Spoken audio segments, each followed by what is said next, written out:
Good.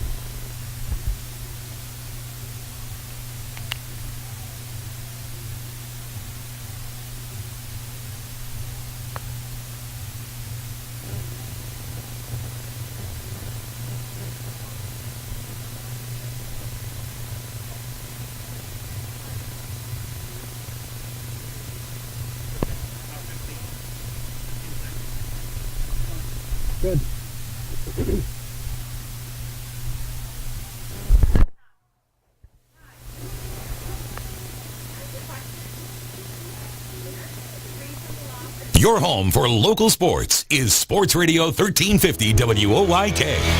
Welcome to Sports Radio 1350's High School Football Game of the Week, presented by WellSpan Sports Medicine, the official healthcare and sports medicine provider of the York Revolution. Henry has it, turns the corner, he's inside the 5, he's at the goal line, he's into the end zone. Andrew Henry, 7-yard touchdown run, would not be denied. High school football plays here on Sports Radio 1350 WOYK. First in York, first in sports, and bringing you the best of the York Adams League every Friday night. Campbell to throw, fires it, he has Terry Canes. Canes is into the backfield at the 20, tripped up at the 15, still going, he's into the end zone. Now, let's head out to the stadium with the call of tonight's game. Here's Ron Ruben. Good evening and welcome to Week 2 of York Adams High School Football on 1350.com and GameTimePA.com. Tonight we are live from Dallastown area field at Legion Field here as the Wildcats, looking for their first win, host the Bulldogs of West York, also looking for their first win of the season. This is Ron Ruben along with my partner Gareth Hissong on the High School Football Game of the Week presented by WellSpan Sports Medicine on another great night for football, Gareth. 66 degrees and the sun is out because it is right in our eyes and we really can't see much of anything, but I think by kickoff it might be down behind some of those trees over there. But the weather is in mid-season form. Already feels like we're halfway through fall. No kidding, and you know what? That's okay because some of these early season games can be a little brutal with the heat. But both these teams looking for the first win. West York played in that week 0, lost on the road big to Governor Mifflin, lost last week at home, although closer to Central, 28-13. Dallastown got a shellacking at Hempfield last week, 38-14. So both these teams really looking for a little redemption here tonight. In the military, they have a protocol, AAR, after action review. And I can assure you, after their performances last week, these coaches went into this week of practice after their AAR, and they went back to coaching the fundamentals, talking about game speed and physical play. Because that's what these guys are going to have to do to turn around their woes so far this season. It's almost like a boxer gets knocked down, he's laying on the canvas. He's going to get up and fight back, or is he going to stay on the canvas? Well, we'll see who answers the bell tonight. This is the Flying Feet pregame show. And unfortunately for West York, they're going to be without one of their studs. Their leading receiver, 6'5 junior Andrew Lamanna, 8 catches, 89 yards, and a touchdown coming in out with turf toe tonight. That certainly doesn't help. Yeah, that's a big loss for them for sure. Behind him is a captain, Justin Wenzel. He's a 170-pound, 5'10 junior. See if he can answer the bill. And it's next man up. That's part of this game. Injuries are part of the game. It's all about next man up. All right, this is the High School Football Game of the Week presented by WellSpan Sports Medicine. West York at Dallastown tonight. We're going to take a break, come back with our coaches' interviews from Game Time PA after this on WOYK1350.com and GameTimePA.com. We were with you when you were struggling with the challenges of being a young athlete, before the challenges of keeping fit while working 9 to 5, and long before Pilates and Zumba were even a thing. Flying Feet. Flying Feet Sports Shoes outfitted you as a young athlete. When you slipped into a new sport practically every season, you learned a lot, and you grew strong. Now that you're an adult, why stop?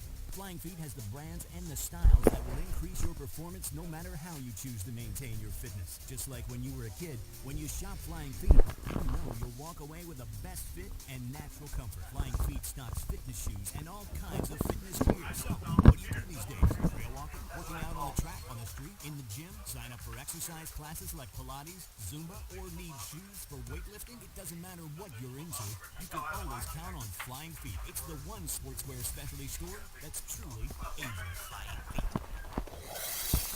Flying Feet Sports Shoes, 1511 Melrose Avenue, York, just off exit 18 of I-83.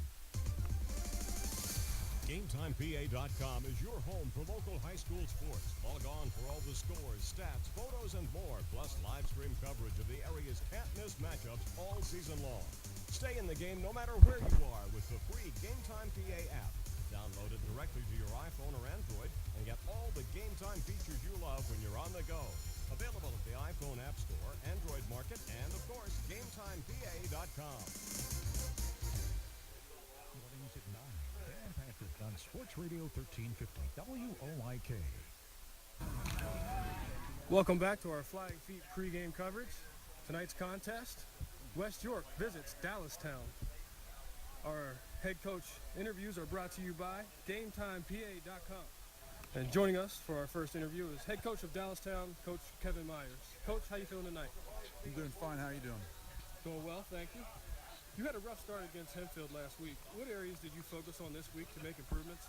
We focused on playing to win. I think we didn't really, we didn't play a terrible game, but just felt like we kind of showed up to play and not play to win, and that's been our point of emphasis. We're out here to put all the time in. We got to make it count. Offensively, you had 156 yards on the ground, 68 through the air. How are you working with your quarterback, Brett Smith, to get him more comfortable in the running offense? To be honest, making better reads, taking too many shots down the field at times, and we got guys open underneath, make those higher percentage throws and make them count. It's a work in progress. Joining us on our head coach's interviews, brought to you by GameTimePA.com, is head coach of Dallastown, Kevin Myers. On defense, your team gave up a lot of yards on the ground last week. What does your defense need to do to improve and be successful this week? To be honest, we need to sustain some offensive drives and keep our defense off the field a little bit. It's a lot of more taxing when you're on defense as much as we were last week, and they really broke things open about midway through the third quarter on us, a little after the midway point where, you know, you're playing defense, you're constantly chasing, and we played a lot of defense last week, and so we just got to be able to sustain some more drives offensively and help our defense out. West York comes in 0-2 and have struggled on offense so far. What do you think you need to do to be successful against the Bulldogs tonight? To be honest, it's going to be a repetition, but we got to play to win. And watching this film, this is a scrappy West York team, and watching boy, they just kept playing hard the entire game. They got two kids back there that can break a big run at any time. The quarterback does a nice job scrambling around, putting the ball down the field. But really, we got to worry about what we got to control, and that's coming out here playing hard and playing with a little bit of an edge. We got a lot of great kids on this team. We just got to get a little edge to us. Coach, it was good catching up with you. Best of luck tonight. Thank you. Good luck to you as well. Have a great broadcast. Our coach's interview is brought to you by GameTimePA.com. Stay tuned for more of our pregame coverage after this break. Sports injury? Walk into WellSpan Urgent Orthopedics for immediate care. No appointment is ever needed. Our orthopedic and sports medicine specialists are here to treat you. Visit wellspan.org/urgent orthopedics today for hours at our York and Hanover locations. GameTimePA.com is your home for local high school sports. Log on for all the scores, stats, photos, and more, plus live stream coverage of the area's can't-miss matchups all season long. Stay in the game no matter where you are with the free GameTime PA app. Download it directly to your iPhone or Android and get all the game time features you love when you're on the go. Available at the iPhone App Store, Android Market, and, of course, GameTimePA.com. Your teams all the time. York's only place for local sports. Sports Radio 1350 WOYK. Welcome back to tonight's feature, West York visiting Dallastown. Our coach's interviews are brought to you by GameTimePA.com. And joining us is head coach Jeremy Jones of West York. You have 4 tough games to start the season. Your team was more competitive against Central last week. Do you feel you made progress since week 1 to week 2? Oh, yeah, I think the team took a step forward. They're feeling confident. We're still young, and, you know, with that schedule starting off, it's tough to get confidence. And some of these kids are starting to believe in themselves, and, you know, confidence plays a large role in this game. So we're hoping we can build off of last week and keep moving forward. Ijon Marshall has had some success running the ball, and Corey Wise has put up some decent numbers passing. But you've had trouble getting into the end zone. Is it a matter of the team figuring out how to finish drives? I just think it's a matter of us trying to find our identity. We're struggling. We don't come out and play right away. So the first quarter or first half is trying to figure out what our confidence is, our consistency, and we haven't found that yet. And hopefully we find a little bit tonight, and we play well straight through. Head coach Jeremy Jones of West York joining us on our GameTimePA.com coaches interviews. You've given up a lot of yards rushing, and have said you aren't as deep as you'd like to be on defense. Are you hoping some of the younger players will develop and provide that depth this season? Yes, we're razor thin. I think we have like 15 guys that play both ways, and the goal this week was to make sure some of these other guys, we have to get them in at some point to give these other guys some rest, because these bigger schools, platooning guys, we're struggling to stay with them. So we got to make sure, and I told the coaches this week, we got to make sure we can trust these other guys for a couple plays each series so we can get some breaks. Dallastown is also looking for its first win. The Wildcats do have a size advantage. What's your key to be successful against them tonight? Well, everybody has a size advantage on us, so that's no different. Basically doing our job. Defense, we got to get off the field. Last week we forced Central into a lot of third and longs, third downs, and we just let them stay out there. We give up, the quarterback ran around, made a great play or a great throw, and so we got to capitalize on, putting the teams in situations and get off the field defensively, offensively, protect the ball, and get it in the end zone. Thanks for your time, Coach, and best of luck tonight. Thank you very much. Coach's interview is brought to you by GameTimePA.com. Stay tuned for more of our pregame coverage on our Week 2 feature, West York at Dallastown. Hunters Hill Orthodontics is a longtime staple in the orthodontic care community. With offices in York and Dillsburg, our practice's top priority is to provide you with the highest quality orthodontic care in a friendly, comfortable environment. Call our York offices, 1910 Kenneth Road, at 767-6694 to make your appointment, or at 1399 South Queen Street, 885-5468. Or in Dillsburg, call 502-1186. We've got your smile at Hunters Hill Orthodontics. If you're buying new flooring, besides clicking around the internet, you need to see Wecker's Flooring Center. You'll be excited by Wecker's new design center for luxury vinyl tile.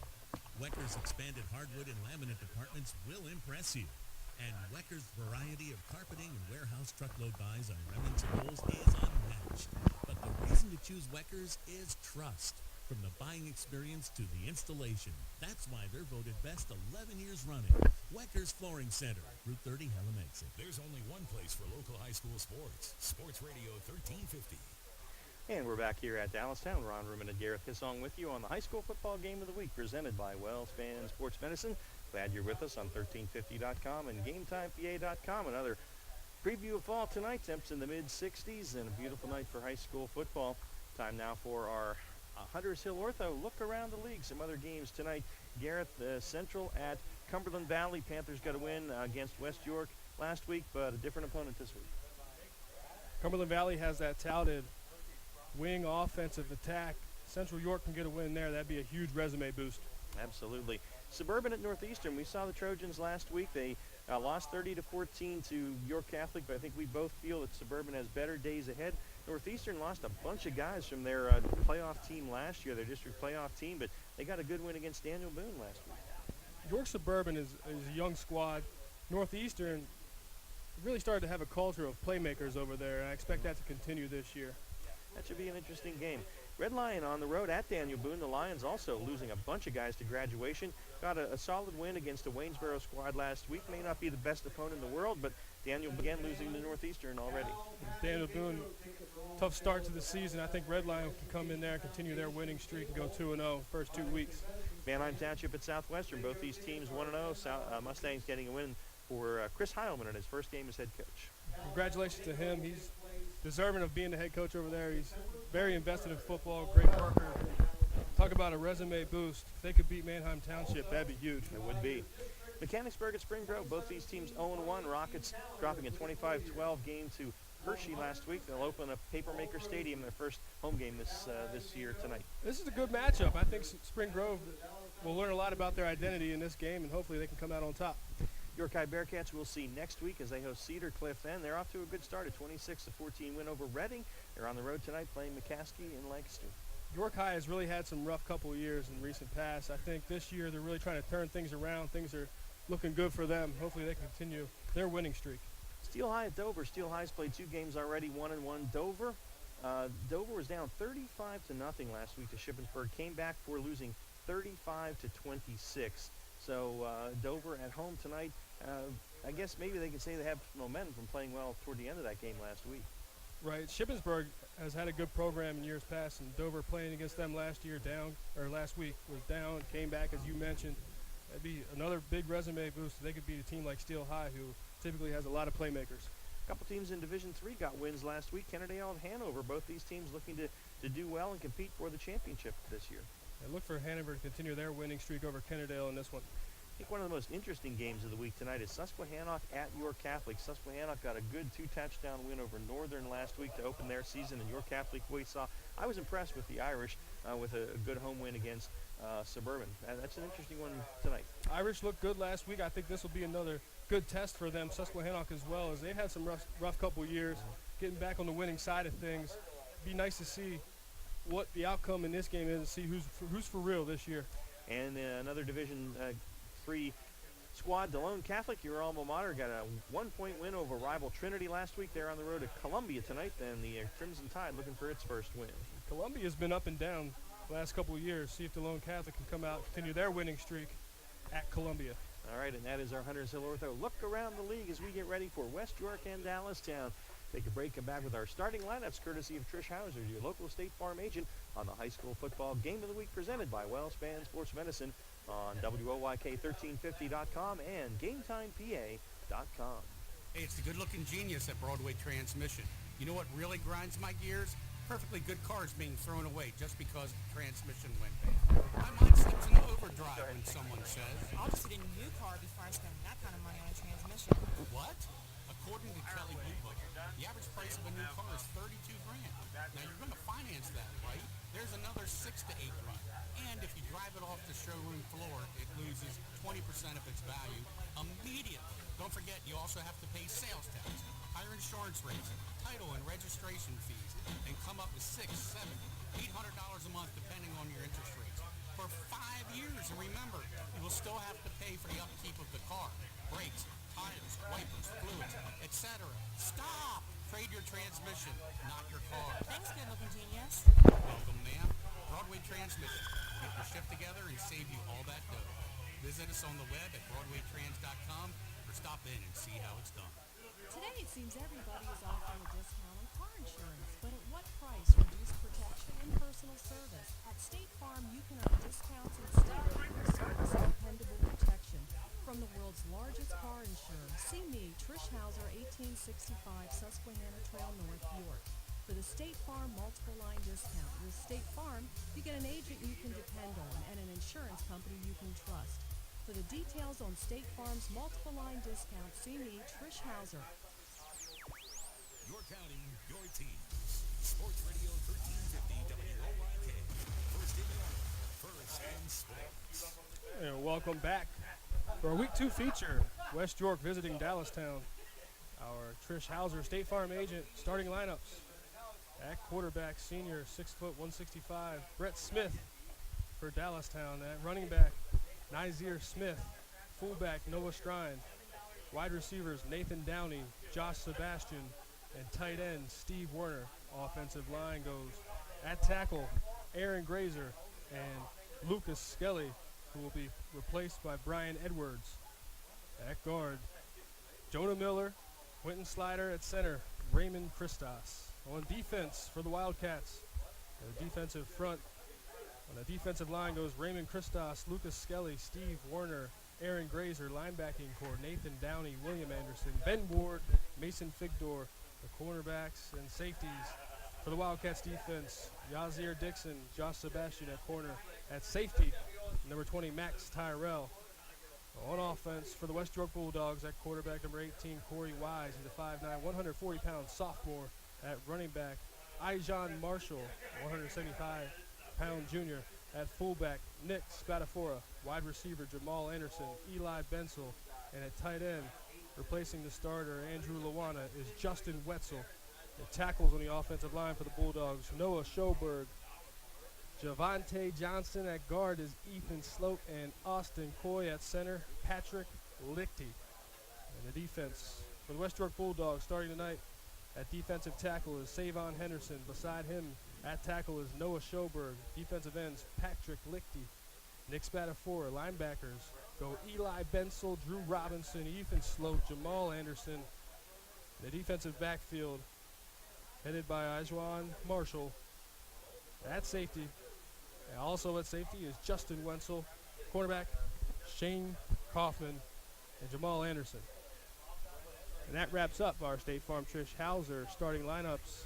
Stay tuned for our York Kia Keys to the Game. Unique Physique is now accepting clients for personal training for mornings and evenings. Sport-specific training customized for your son or daughter's specific needs. Whether it's weight loss, toning up, or getting in shape, maybe an upcoming wedding, John Kirchner has helped train hundreds of satisfied clients reach their goals. John is a sports performance coach with a master's in exercise science and injury prevention. Improve your performance, get better, get stronger, get faster. Start now. Immediate openings available. Call John at 873-0234. Unique Physique, 3432 East Market Street, York. Keep up to date on Penn State football all season on Sports Radio 1350 WOYK. I'm Ron Ruman, and I'll have Penn State updates Wednesdays through Fridays. Hear from Coach James Franklin and key players as the Nittany Lions get ready for Saturday's game. Penn State updates are brought to you by your neighborhood Sure Save Markets, financial advisor Dave Sprinkle, and Penn State York. Get the latest on Penn State football on your home for local sports. Sports Radio 1350 WOYK. What if there was a paint where each drop was engineered to be smarter than you ever thought possible? So when the color didn't go on evenly, it would reshuffle each pigment to reveal its truest, richest state. If a paint could realize the fullest potential of any color, is it still paint? Aura Interior from Benjamin Moore. Paint like no other. You'll find Benjamin Moore Premium Paint available now from the paint experts at True Value Plus, 836 East Forest Avenue in Shrewsbury. Live local sports is on Sports Radio 1350 WOYK. And welcome back to Dallastown. Ron Ruman, Gareth Hissong with you. Leif Johnson on the video for game time tonight here in week 2 of the high school football season 2017. Glad you're with us. Hope you're having a good weekend wherever you are, and certainly all of us keeping the folks in Florida, Georgia, and the Carolinas in our thoughts this weekend as they get ready for quite a storm coming their way, Irma, and the folks in Texas who are still recovering from Harvey. So we will be enjoying some great weather this weekend, but certainly thinking of those folks as we get ready to roll here with West York at Dallastown. Time now for our York Kia Keys to the Game. Gareth, we'll start with the Wildcats of Dallastown, their home opener, looking to rebound from a loss on the road last week at Hempfield. I'm going to keep it simple. I'm going to lump both these teams together with right. what they need to do. Both teams coming into this game very similar, trying to figure out what they have at quarterback, and both teams will need to establish a solid running attack to be successful tonight. I also think a big part of this game will be special teams, because both teams will have to rely on the run, and defense knows what they have to do. It's that special teams and winning the field, battle of field position, I think will be crucial tonight, as well as turnovers and mistakes. And those are your Kia Keys to the game. And how often do we see games really decided by those special teams players and those special teams plays? And, you know, we look at a big one up in Happy Valley tomorrow, Penn State Pitt, and last week Penn State having a punt return game for the first time in a long time.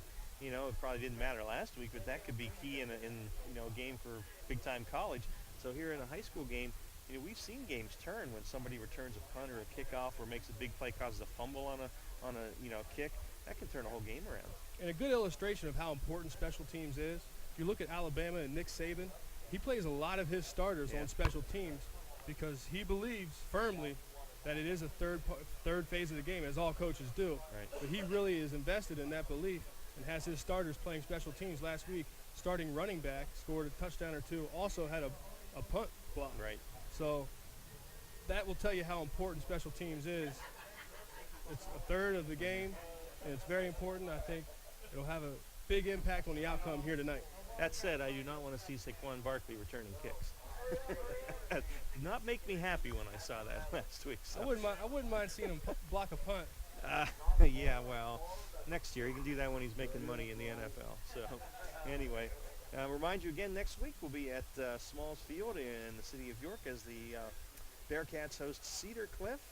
So that'll be an interesting contest, Mid-Penn and York Adams League. So we hope you can join us for that one as well. The sun is just about ready to drop below the trees over there, and that's a good thing because it is right in our face here.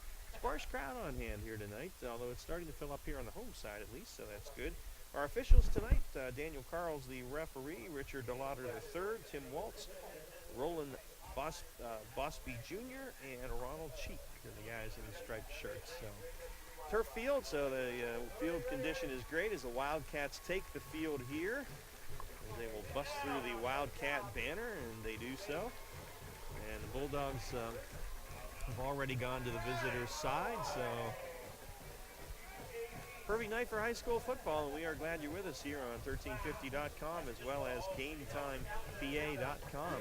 Don't forget tomorrow morning, 9 to 11 Central PA game day.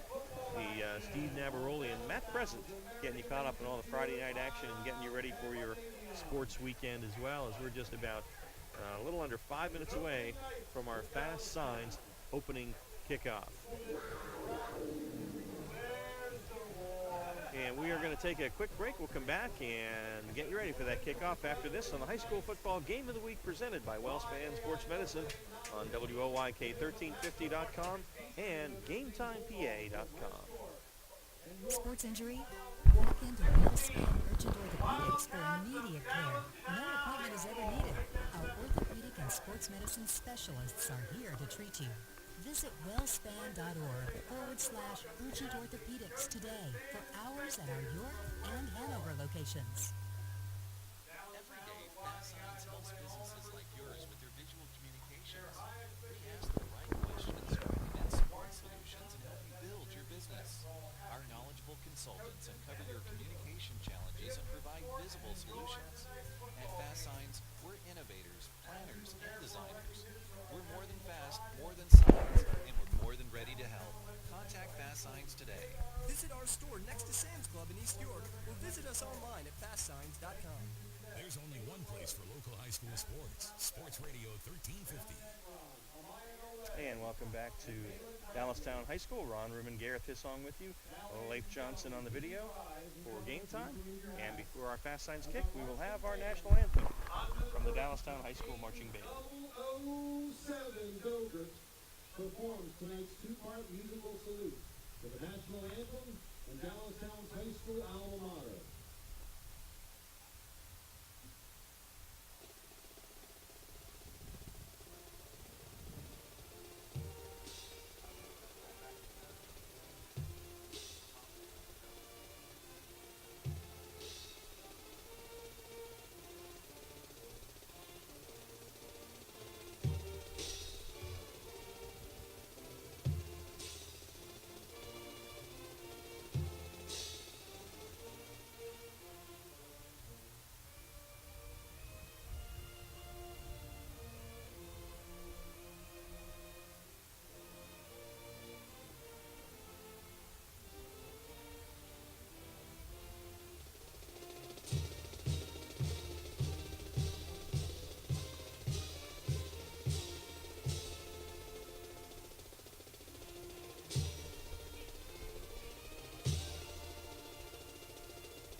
National anthem and the Dallastown alma mater performed by the Wildcat Marching Band here. You're just about ready to get things rolling here.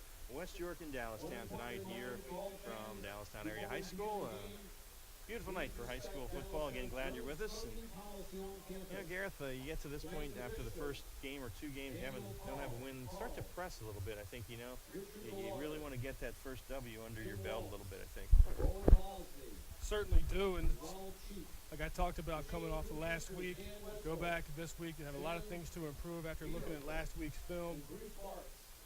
And really, you just can't wait to get back into that next game. When you come off of a loss, get through that week of practice, you can't wait to get back on the field, get the pads popping again, back to where you're comfortable, and try to get on the winning side of things and change the momentum and still work on the narrative that you want for your season. Right.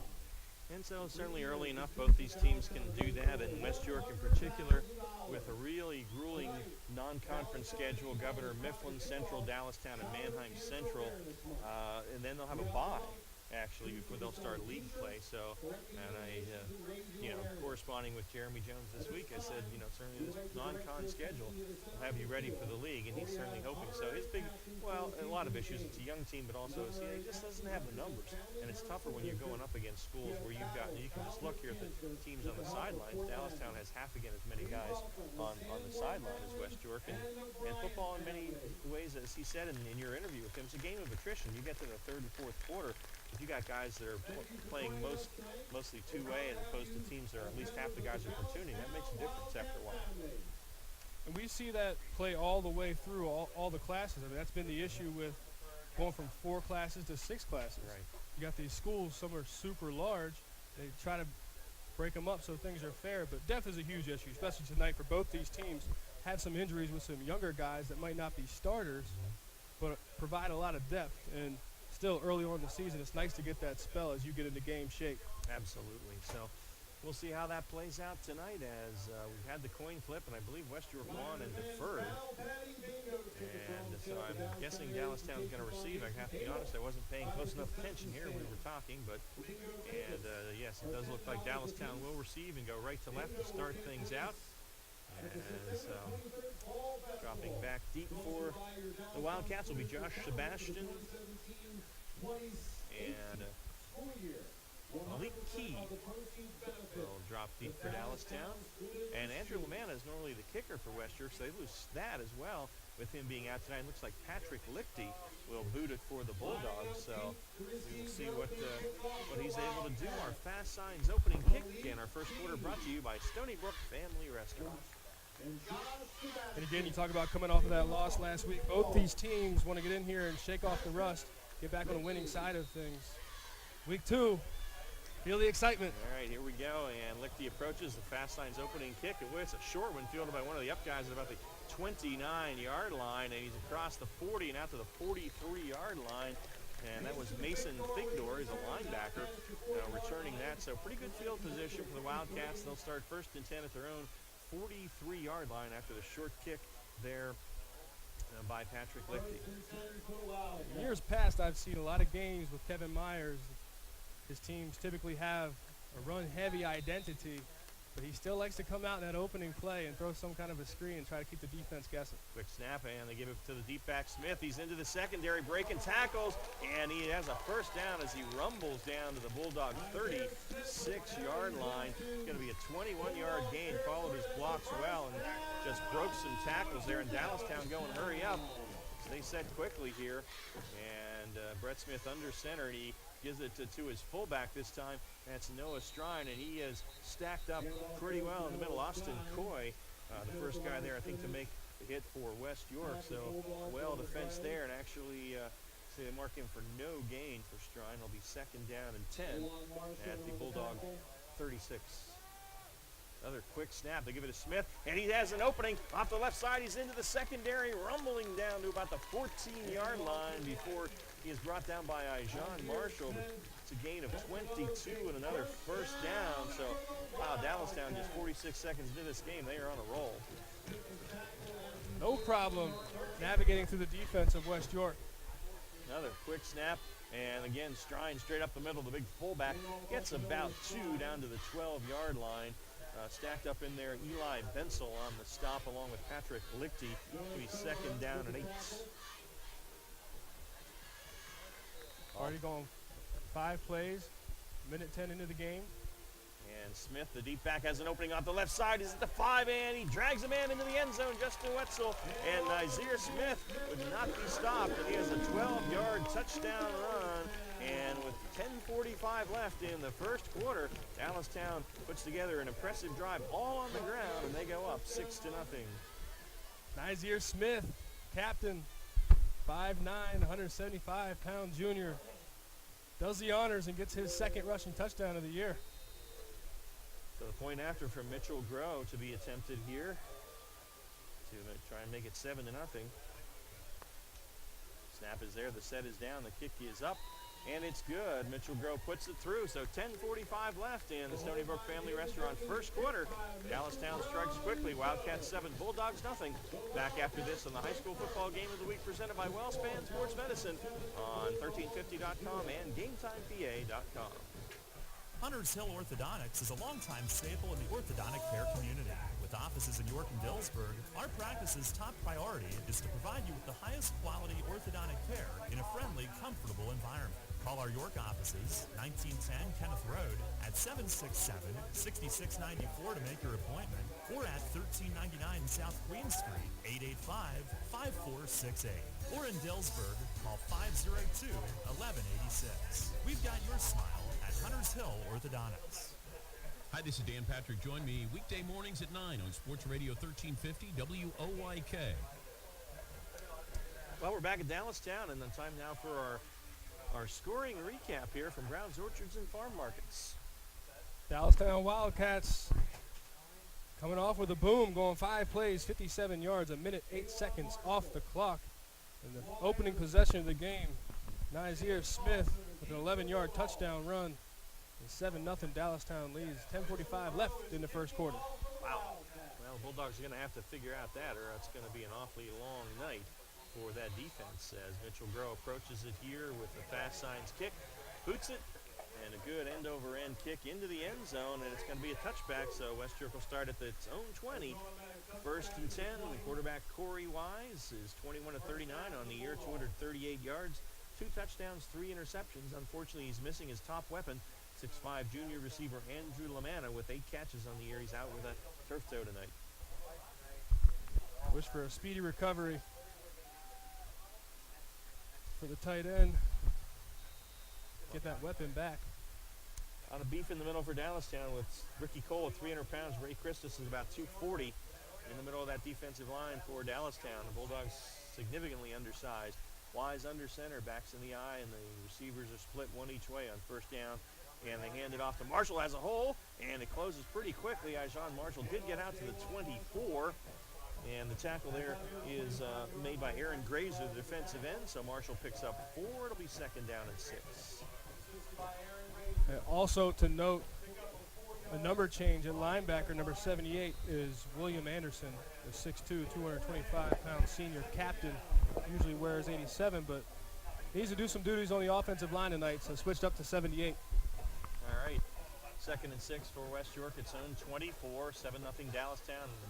Wildcats quick touchdown to get things started here.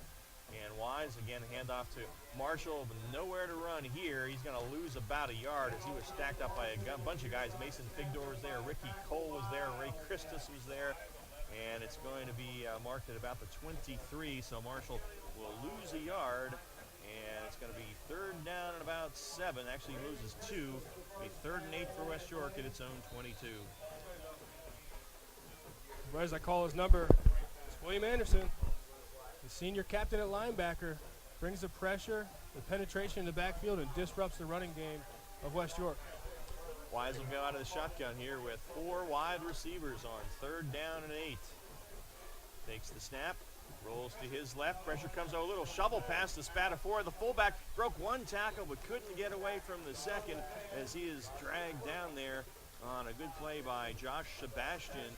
As Spatafora did break 1 tackle but got only 1 yard on that play. So it's going to be 4th down, and that'll bring up a unique physique punt. Dallastown had an issue last week. Their defense was on the field too much.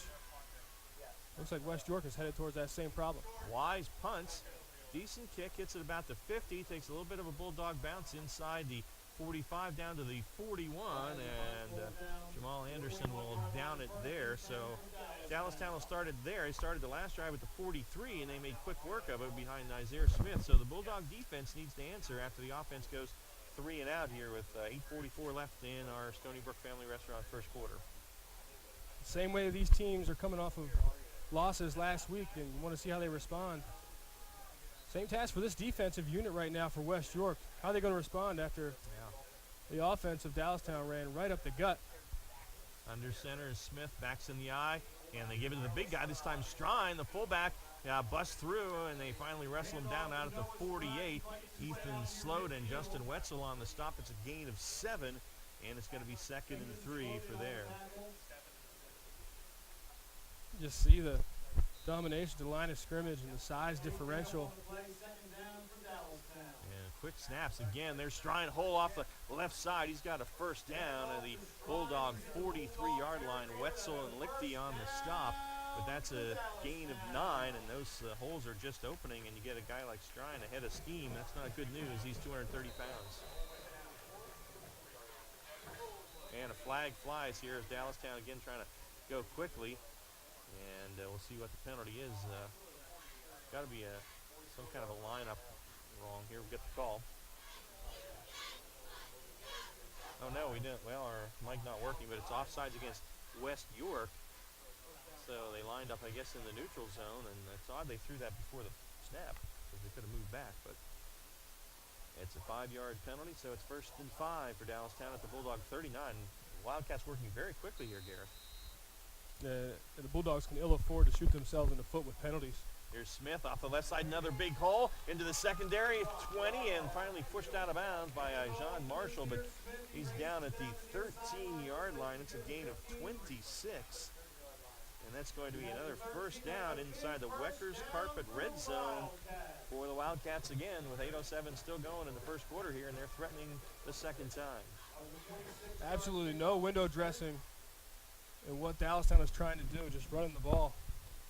They give it to Strine up the middle, and the big guy gets a yard or so. Pretty good defense that time by Noah Schoberg in there, and Spadafora held him to about a gain of 2, and it's going to be 2nd down and about 8 there for the Wildcats. And the Bulldogs backed up.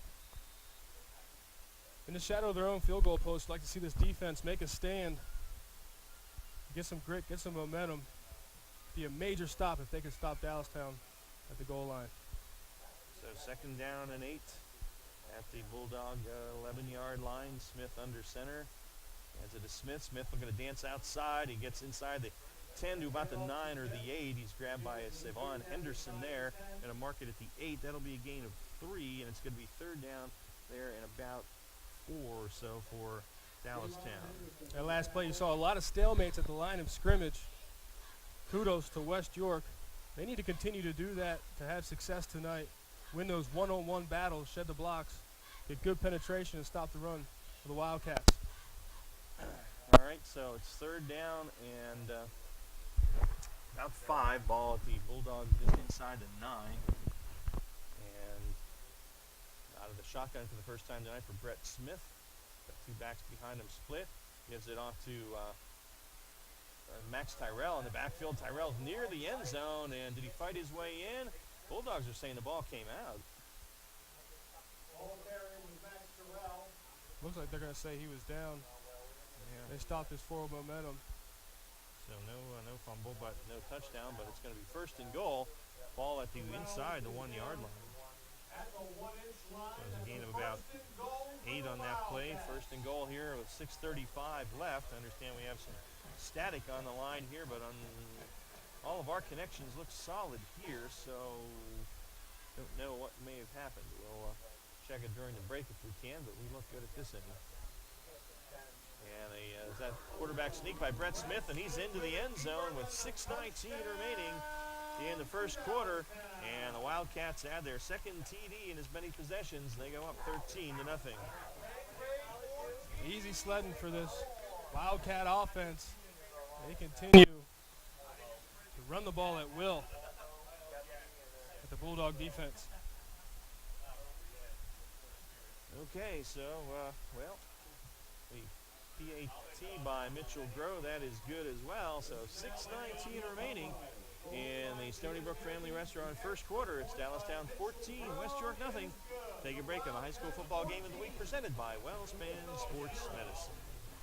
Browns, orchards, and farm market in Logan. We've got a lot of static now. And passion. For over 65 years, Browns has been a delicious destination for hand-whipped fruits and award-winning bakery treats. As we celebrate football season, make Browns catering. Tailgating headquarters, barbecue, party trays, wings, steam shrimp, giant 2-foot subs, and more. Browns applauds every football player, coach, cheerleader, band member, and parent for your teamwork, commitment, and passion for the game. Come to Browns in Loganville and celebrate the big win. BrownsOrchards.com. Get us the voice of Philadelphia 76ers. New York's home for Sixers basketball. Sports Radio 1350 WOYK. First in York, first in sports. And we're back here at Dallastown. Ron Ruman, Gareth Hissong with you, and it's been all Wildcats so far. 2 possessions, 2 touchdowns. We'll get our fast signs kick and then our scoring recap from Browns, Orchards, and Farm Markets.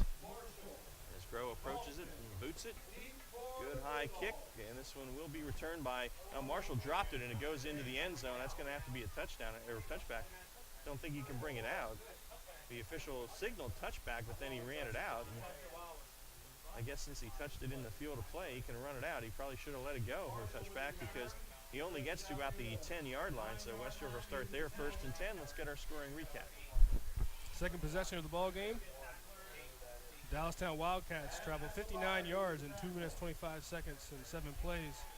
Cap the drive off with a 1-yard quarterback sneak. Brett Smith gets in the end zone for his first rushing touchdown of the year. Dallastown 14, West York 0 with 6 minutes, 13 seconds left in the first quarter. Okay, so here we go with Corey Wise under center. Backs in the eye behind him and a wide receiver each way. Takes the snap, pitches it deep to Marshall. Marshall looking to make a cut. And makes one cut back, but only gets back to the line of scrimmage as a bunch of defenders are there. Lucas Skelly was there to hit him, along with Quentin Slider, and no gain. It's going to be 2nd down and 10 for the Bulldogs. Good exhibition of team defense for the Wildcats. Bulldogs try to get out on the perimeter. This defense strings them out and swarm to the football. A host of Wildcats make the play.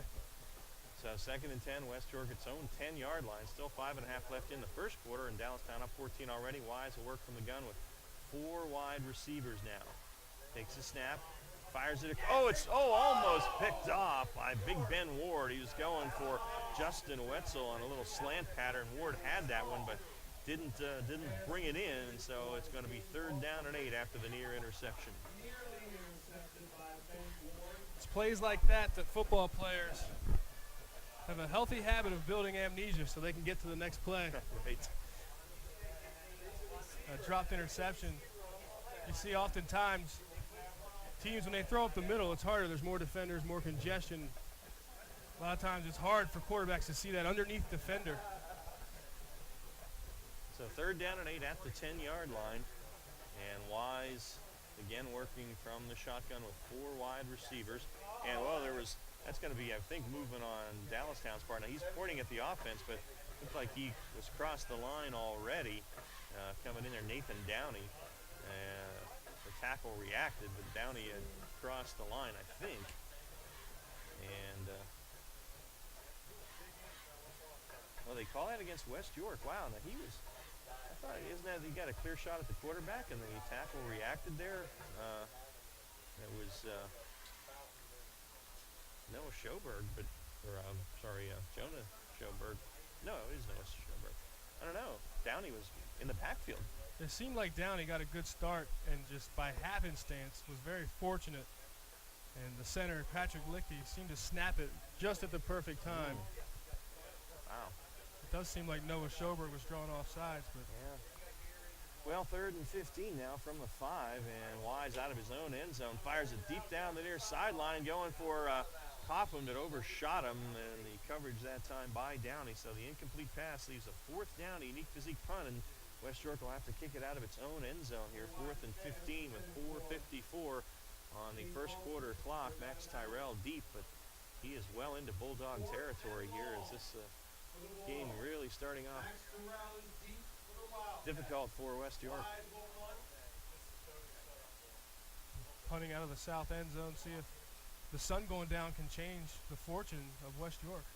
Wise gets an end-over-end kick, hits it about the 30 and goes out of bounds. So it's going to be about the 32-yard line or 31-yard line of West York. So Dallastown really knocking on the door here again with still 4:50 left in the first quarter. And the Bulldog defense has had absolutely no answer for this Dallastown rushing game. They mark it actually at the 30. So it has been a tough start for this West York defense and the whole team tonight. And looks like we may have Jordan Cook in at quarterback perhaps this time. As Kevin Myers told you, he was going to alternate them. And Cook is in there. 6'3", 170-pound junior. Backs in the eye. Ward in front of Nizer Smith. Ben Ward in the backfield now on 1st and 10. Cook takes the snap, gives it straight ahead to Ward. Big hole. He rumbles down to about the 23-yard line. Where Ethan Sloat brings him down. It's going to be a gain of about 7. And it's going to be 2nd and 3 from there. Second down for Wildcats. And 2nd down and keeper by Cook, and he rumbles around the left side, and he's near the end zone. Did he get in? He did. Was tackled by Marshall at the end zone. But Jordan Cook, a 23-yard scamper for the Wildcats into the end zone by Jordan Cook. And it's, 20-0 with 4:23 still left in the first quarter. So far, the Wildcats have run straight downhill. They pull a little misdirection, bring the quarterback running out of the backfield.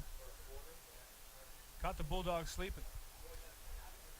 All right, and the PAT by Grow is good, and so it's Dallastown 21, West York nothing, and boy, we've still got a ton of time left really in the first quarter, and not sure what the answer is going to be for West York here. We're going to keep it here for right now, and again, hoping that our audio is better. We're having a great deal of difficulty keeping our internet signal up here tonight, so not sure what the deal is. Haven't quite seen this before. It drops completely and then bounces back to several bars. So I don't know if that is having any impact with what's going on with game time as well. So we'll see. We'll get our Browns Orchards and Farm Market scoring recap in a minute. Let's get a York Traditions Bank scoreboard update. First quarter, Cumberland Valley leading Central 7-0. Red Lion up on Daniel Boone 14-0. The lone out in front of Columbia 7-0. Gettysburg up on New Oxford 7-0, and Fairfield out on James Buchanan 14-0. These are all first quarter scores. Hanover 7, Kennerdale 0. Littlestown up on Hamburg 7-0, and Manheim Township has taken a 7-0 lead on Southwestern. We'll get the rest of them here in a minute as Grow lines up for our Fast Signs opening kick, or Fast Signs kick. That's it. This is a low liner. Bounces Marshall, fields at about the 2. John Marshall up the far hash, and it's hit and dropped short of the 20. Nice tackle made on special teams that time. Matt Asobai.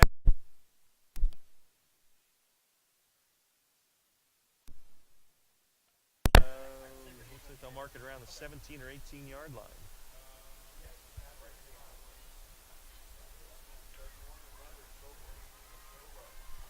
And to recap the scoring drive, last possession for Dallastown, only 2 plays to travel 30 yards in 27 seconds. Backup quarterback Jordan Cook on a 22-yard scamper, his first rushing touchdown of the year. 4:16 left in the first quarter. Dallastown 21, West York 0. Looks like the Bulldogs taking a little bit of a timeout here as Jeremy Jones going to gather his troops a little bit, trying to have them keep their heads up right now. This is already ugly, and it could get real ugly quickly. So he's going to try and rally these guys, trying to take one play at a time here. Let's try and have a positive play, and then see if we can follow that with another positive play. I think about all you can say right now. Exactly, Ron. You just try to get a positive play, stack positive play on positive play, and try to get something going. Right now, you want to look on your team and see who are your leaders. Who's the guy? Ask them who's going to be the guy that steps up and makes a play, that gets a spark, and can be a game-changing play. And get these Bulldogs going on offense and defense. Rest of our scores from York Traditions Bank. We've got Spring Grove leading Mechanicsburg 7-0. Again, these all first quarter scores. No score yet, Steel High Dover. Susky up on York Catholic 3-0 in the first quarter. York leading McCaskey 8-0 in the first. Eastern up on York Tech 8-0. And Northeastern over Suburban 14-0 in the first quarter. And that's your York Traditions Bank scoreboard updates. All right, the Bulldogs 1st and 10, their own 18-yard line, and Wise takes it, rolls to his right. Pressure comes. He fires it just before he's hit, out of the reach of Eli Bensel as he was hit by Noah Grazer just as he released that one, the defensive end, and it's incomplete. It'll be 2nd and 10. Corey Wise, a sophomore quarterback, 5'9", 140 pounds. They get him on the run. I like what he does there. He throws it away from the defense under a lot of pressure. Didn't have a lot of time, but gave his receiver a chance on the safe side away from the defense. 2nd and 10 for the Bulldogs at their own 18 now. In the traveling white uniforms, Dallastown, the home blue shirts, gray pants. Wildcats show a possible blitz here, and they bring it. Wise, quick screen back to the other side, but well defense. That's going to end up with a loss, as that was played very, very well over there by, is that Josh Sebastian on the stop. And I didn't catch who caught that one. Was that Bensel? Bensel? I'm not sure. I think it was. Sebastian, miraculous job for that open field tackle. If he didn't make that tackle, there was a lot of green. That might have been 6 for the Bulldogs. Yep. Unfortunately, it was a loss of 4 on that excellent play. A little throwback screen. It was a good call, too. Very good call. You see how aggressive the Wildcats are on defense. So 3rd and 14 for West York now. Wise again to throw. Fires it deep down the far sideline, and it's intercepted by Tyrell at the 45. And Tyrell back the other way and is forced out of bounds over there by Javante Johnson, I'm sorry. And again, that's going to be a great position for Dallastown. Just overshot his man, a little fly pattern there for Jamal Anderson, but Tyrell, as the safety, was there to pick it off, and it's at the Bulldog 21-yard line. 1st and 10 for Dallastown, already up by 3 scores, and wow, we still have 3:19 left in the first quarter. Nice play by Max Tyrell. Again, Corey Wise, that sophomore quarterback, giving his guys a chance. Threw a lot of air under that. But Max Tyrell, safety, doing a great job of keeping the offensive receivers in front of him and making a play. Jordan Cook again in there under center. A single back this time. It's Ward straight up the middle, and he's grabbed by Bensel and wrestled back after a gain of about a yard.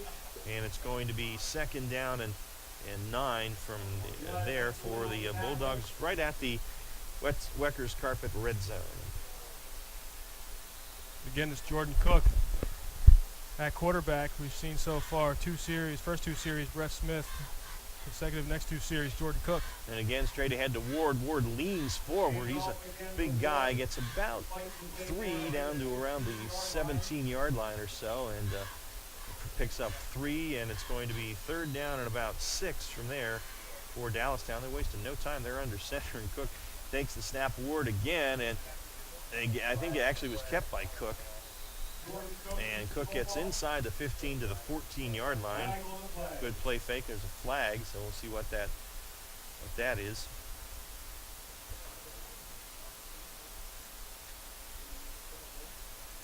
Wait to get the signal from the referee, Daniel Carl.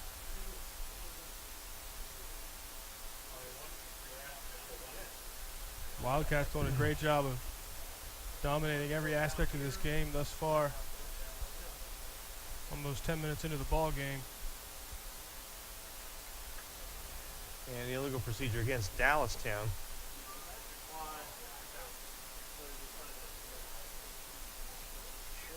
So they decline the penalty, so it's a gain of 2 for Cook, and it'll be 4th down. And for Dallastown at the Wildcat 14 inside the Weckers Carpet red zone again. And Cook going to throw the first time across the middle, has his tight end Ward brought down by Ijon Marshall, but it's a catch down to the 6, and it's a 1st and goal for the Dallastown Wildcats. Great play call. This tight end play action, tight end pop pass. Efficient and effective. 8-yard gain on the play, and Cook on a keeper after a fake inside the 5 down to about the 3. There he is, stopped by Marshall and I believe Lichty. So Cook gains about 3 there, and it's going to be 2nd and goal. I'll mark it at the 4, gain of 2. It'll be 2nd and goal from there for Dallastown. As Wyatt Myers checks in now for the Wildcats, and they actually huddle up now.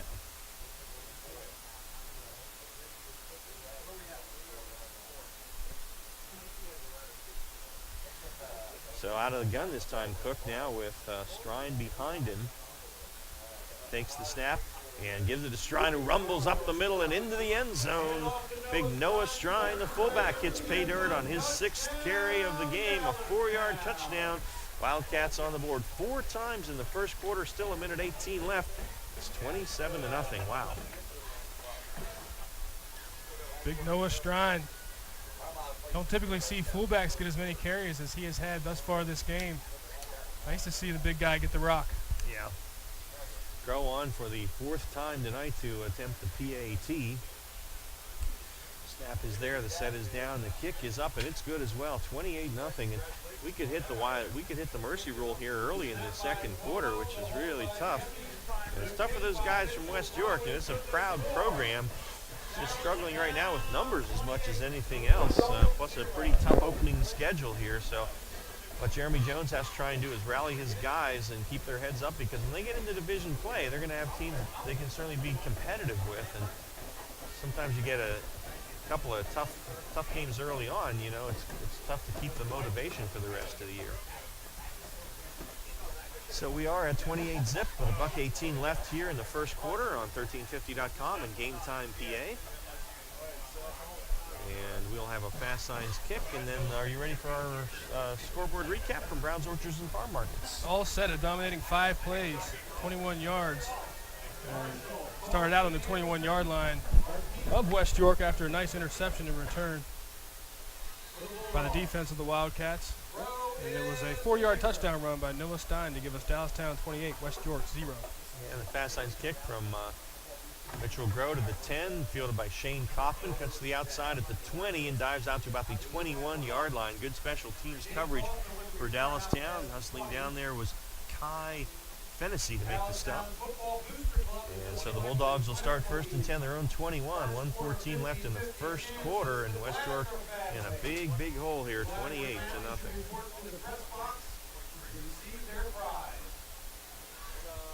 Really want to see West York respond here. Even when you're down like this, you want to see your guys fight every play. They make mistakes, get up to the next play. Question yourself, make a mistake fast. You want to see your guys play physical, get some good things out of this ball game. And 1st and 10 at the 21-yard line. And Wise fires a quick out, but behind his man over there was Jamal Anderson, who was open about 7 or 8 yards downfield, but a quick throw by Wise, and behind him, Marshall really not completely ready for that, or Anderson, I'm sorry, so it'll be 2nd and 10. Year in and year out, it's a very aggressive defense that Dallastown brings to the table. West York on the last possession tried to capitalize with some screen plays, take advantage of that aggressive play.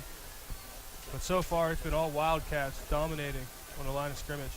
2 wide receivers to the near side, 1 up top on 2nd and 10. Wise in the gun. Puts a man in motion. Anderson gives it to him, kind of a jet sweep here, but Dallastown defenses it well. Nice cut, though, by Anderson, and he fights his way out to the 25, so he made 4 yards out of that, which looked like it was going to go for a loss, and it'll set up West York with a 3rd down and 6. Didn't make the tackle, making the play as linebacker. Number 11, Mason Figdor, 175-pound senior, gets upfield, sets the edge, forces the ball carrier back inside, where the help defense is coming to clean it up. So 3rd and 6 for West York at their own 25-yard line. Final minute of the first quarter. Now 35 seconds on a ticking clock, and Wise out of that gun with 4 wide receivers.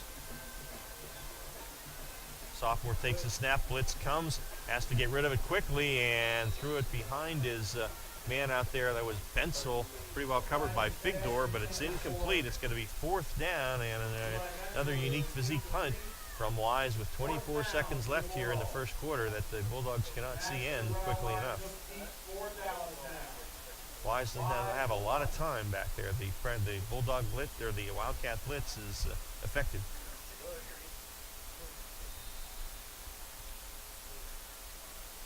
So Wise into punt formation. Now Tyrell, the single safety for Dallastown at his own 45.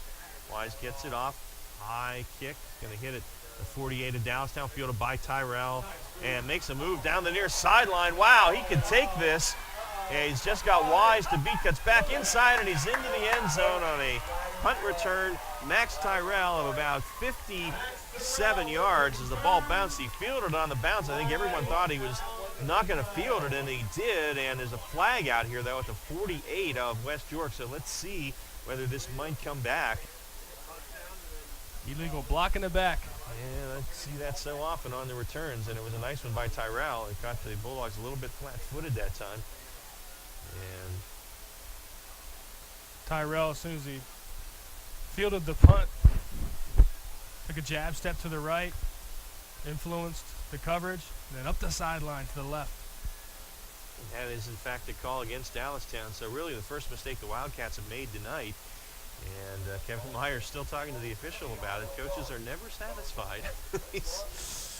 So the Wildcats will have this one marched off against them, and they'll start in their own territory with just 9 seconds left in the first quarter. That has been dominated by Dallastown, up 28-0 here over West York. It's been a fierce rivalry over the years, and I'm sure it'll get back to that. But right now the Bulldogs just having a tough start to the season.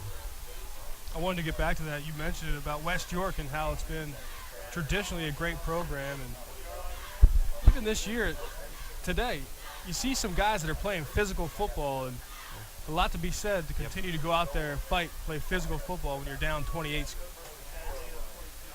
So 9 seconds left in the quarter. Dallastown its own 42, 1st and 10, and Brett Smith back in at the QB and gives it to Nazir Smith. Smith picking his way, breaking tackles, spinning against the defense, still running out to the midfield mark, and he's going to be marked about a yard short of the first down. 9-yard gain, and that is the end of the first quarter. It is all Dallastown after one stanza. Wildcats 28, Bulldogs nothing.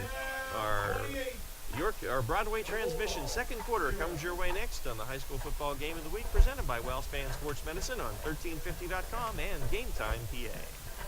Serving New York for over 50 years, Vito's Pizza. Check out their daily lunch special. Two slices of pizza and a small soda, only $3.99. Or a small sub for only $4.25. Monday night, 2 large cheese pizzas for only $15.99. Tuesday, a large stromboli and large pitcher of soda, just $11.99. Wednesday, a large cheese pizza and large pitcher of soda, just $11.49.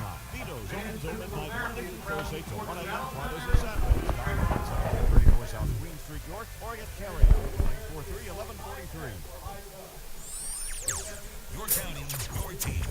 Sports Radio 1350 WOYK. First in York, first in sports. And welcome back to Dallastown Area High School. Ron Ruman and Garrett Hissong with you. Leif Johnson on the video for Game Time. And we start the Broadway Trans second quarter with the Wildcats moving left to right now. And boy, they are just been a juggernaut here as they're up 28-0 as we start the second stanza and looking to put this thing into the mercy roll if they can get it in the end zone here. And Garrett, I hate to say it, but there's really no reason to believe they won't. Absolutely. Last week they had a tough time. Coach Kevin Meyer said they started slow. I think we saw this game. They came out fast, playing with that fast-paced offense, and sure did. Foot's been down on the accelerator ever since. And here's Nazir Smith trying to get outside his stiff arm. I think it's going to be close. Pretty good tackle that time by Eli Bensel, one of the veterans on this West York team. And I think they're going to mark him a little short. So Bensel actually able to stop him for no gain. And it's going to be 3rd down for the Wildcats now as Smith, nice stiff arm, but Bensel hung with him. Good fight by Bensel, setting up a 3rd down. Be a nice stand here for the Bulldogs if they could bring some penetration. So third down and short, and Smith, the quarterback's going to keep it. That big offensive line for Dallastown just surges straight forward, and he moves it all the way down to the 44-yard line. So that's a gain of 5, and it's a first down for Dallastown at the Bulldog 44-yard line, 1st and 10. Again tonight, Kevin Meyer said they wanted to come out fast pace and fix their mistakes from last week and starting slow. They certainly came out this week against the West York team that they're familiar with. And on first down, Nazir Smith, the deep back again, busts into the secondary, still running, and he is finally hit and brought down, but it's about another 10-yard gain as Kelvin Matthews in there to make the stop from his defensive back spot. And looks like they're going to mark him a yard short of the first down, gain of 9. So it will be 2nd and 1 for the Wildcats at the Bulldog 35. Again, they go with the hurry-up offense. Smith quickly to Smith. Smith straight up the middle, big hole, first down, dives inside the 30 to the 28. That's a gain of 8 and another first down for the Wildcats. To finish my thought, it's the urgency, playing with a sense of urgency. Much different this week than the Dallastown faithful saw last week at Hempfield. Well, that's for sure. They mark it at the 29, so it's a gain of 7, but still a first down, 10-24 in the Broadway Trans second quarter, and the Wildcats looking to put this one into the mercy rule early. If they can get in the end zone here, they will do so. Up 4 scores now, 28-zip. Move far left to right. Smith under center. Delayed hand up to Strine, the fullback, big hole, and he breaks the tackle at the 20, inside the 10, still rumbling, and finally, I think, pushed out of bounds somewhere around the 6 or 7 yard line. Looks like they'll mark it at the 6. That's going to be a gain of 23 as Strine forced out of bounds there, but not before he gets them inside the Weckers Carpet red zone. 1st and goal for the Wildcats. Talk about physical play. It's that big Noah Strine at fullback, puts his head down, steams ahead like a locomotive. Smith under center quickly. There's Strine straight ahead, moves forward, gets down to about the 2 before he stops, so it's a gain of about 4. The 2nd and goal from around the 2 yard line for the Wildcats. 2nd and goal from the 2. And Strine certainly is a 5'11", 230-pound junior. Not a guy that does a lot east and west. He sees grass and eats it up, goes straight up north. Max Tyrell joining Brett Smith in the huddle for the Wildcats here. The Bulldog 2 yard line. Clock turns 9:25 in the second. And Tyrell out wide to the near side, everybody else in tight. Smith behind Strine, and Smith gets it up the middle he goes, and he's into the end zone again. The 5th time for the Wildcats tonight. 9:16 left in the first half. Nazir Smith, 2nd score of the game. It's a 2 yard run, and the Wildcats go to 34. And 1 point away from the mercy rule with still more than half of the second quarter remaining in this one. Always a special relationship between a fullback and a running back. And you can tell why. Noah Strine clearing the path for Nazir Smith. And Grow on to attempt his 5th extra point of the night. Set is down. The kick is up. It's good. Wildcats 35. Bulldogs nothing. 9:15 left. The Broadway Trans second. We'll take a break on the high school football game of the week presented by Wellspan Sports Medicine on 1350.com and Game Time PA. At Donegal, we understand there are many costs associated with running a business. That's why Donegal works with you to provide quality insurance products based on your business needs, and why we deliver that insurance at a price to fit your budget. Call your local independent Donegal agent today and discover why, when it comes to insurance for your business, Donegal is a better value. Contact Coatman Kunkel Insurance at 717-854-0300 or stop in at 3217 East Market Street, York. Locally owned and operated by Pam and Rudy Coatman. Coatman Kunkel Insurance. On Sports Radio 1350 WOYK. And back at Dallastown, Ron Ruman and Gareth Hissong here. Wildcats rolling tonight, 35-0 over the West York Bulldogs, and we still have 9:15 to play in the first half, folks. We'll get our Browns, Orchards, and Farm Market scoring recap in a moment. Right now we have a fast signs kick coming from Mitchell Grow, and he puts it end over end, high kick. Marshall will field this one at his 6th. And straight up the middle comes Ijan Marshall, gets through the first wave, and I'll tell you, he was almost off to the races, was tripped up there by Michael Garcia, who may have saved a touchdown there because Marshall has the Jets. But good return out to the 35, and I think this might be the Bulldogs' best starting field position of the night. Let's get our scoring recap here. A minute and 54 seconds off the clock and 7 plays, traveled 58 yards, finished the drive with a 2-yard touchdown run. Nizair Smith, second rushing touchdown of tonight and the 2017 season. And with 9 minutes, 5 seconds left in the first half, Dallastown with a lead, 35, West York 0. All right, so the Bulldogs come out now with Corey Wise, the backs in the eye behind him, Spatafor in front of Marshall, wide receiver each way. Under center is Wise. Takes the snap, pitches it deep to Marshall, looking to get the corner, and does. Turns it upfield at the 40. Marshall knocked out of bounds around the 45-yard line. That was a nice play, and that's maybe an extra penalty afterwards as Marshall goes into the bench, then maybe a late hit. They'll mark it at the 47, so that's a gain of 12, and we may have a personal foul tacked on at the end of this one. A quarter and 2 minutes into the ball game, West York sees their first down, pending the penalty. Yeah, that was after the play, and the official will tell us. Our mic not picking up tonight.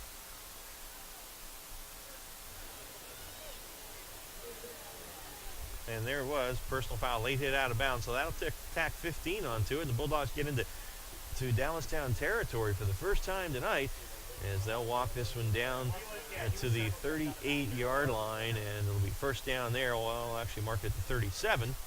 And first and 10 from there for the Bulldogs at the Wildcat 37-yard line. First time we've seen a little bit of momentum for the Bulldogs. A nice kickoff return. Almost saw that special teams play that we thought they would need for a spark. And a good first down and a penalty. Wise under center. He's going to throw. And Howell is being pressured and dumped it off to Marshall at the last minute. Are they calling that a fumble? They haven't whistled it dead, and Marshall picked it up. So if it was a fumble, and Kevin Myers asking for the incomplete pass. Well, we haven't seen any. And they say it was knocked out of his hand, so apparently it was picked up. I don't necessarily agree with that, but that's what the official called. So they're going to move it down to the 32,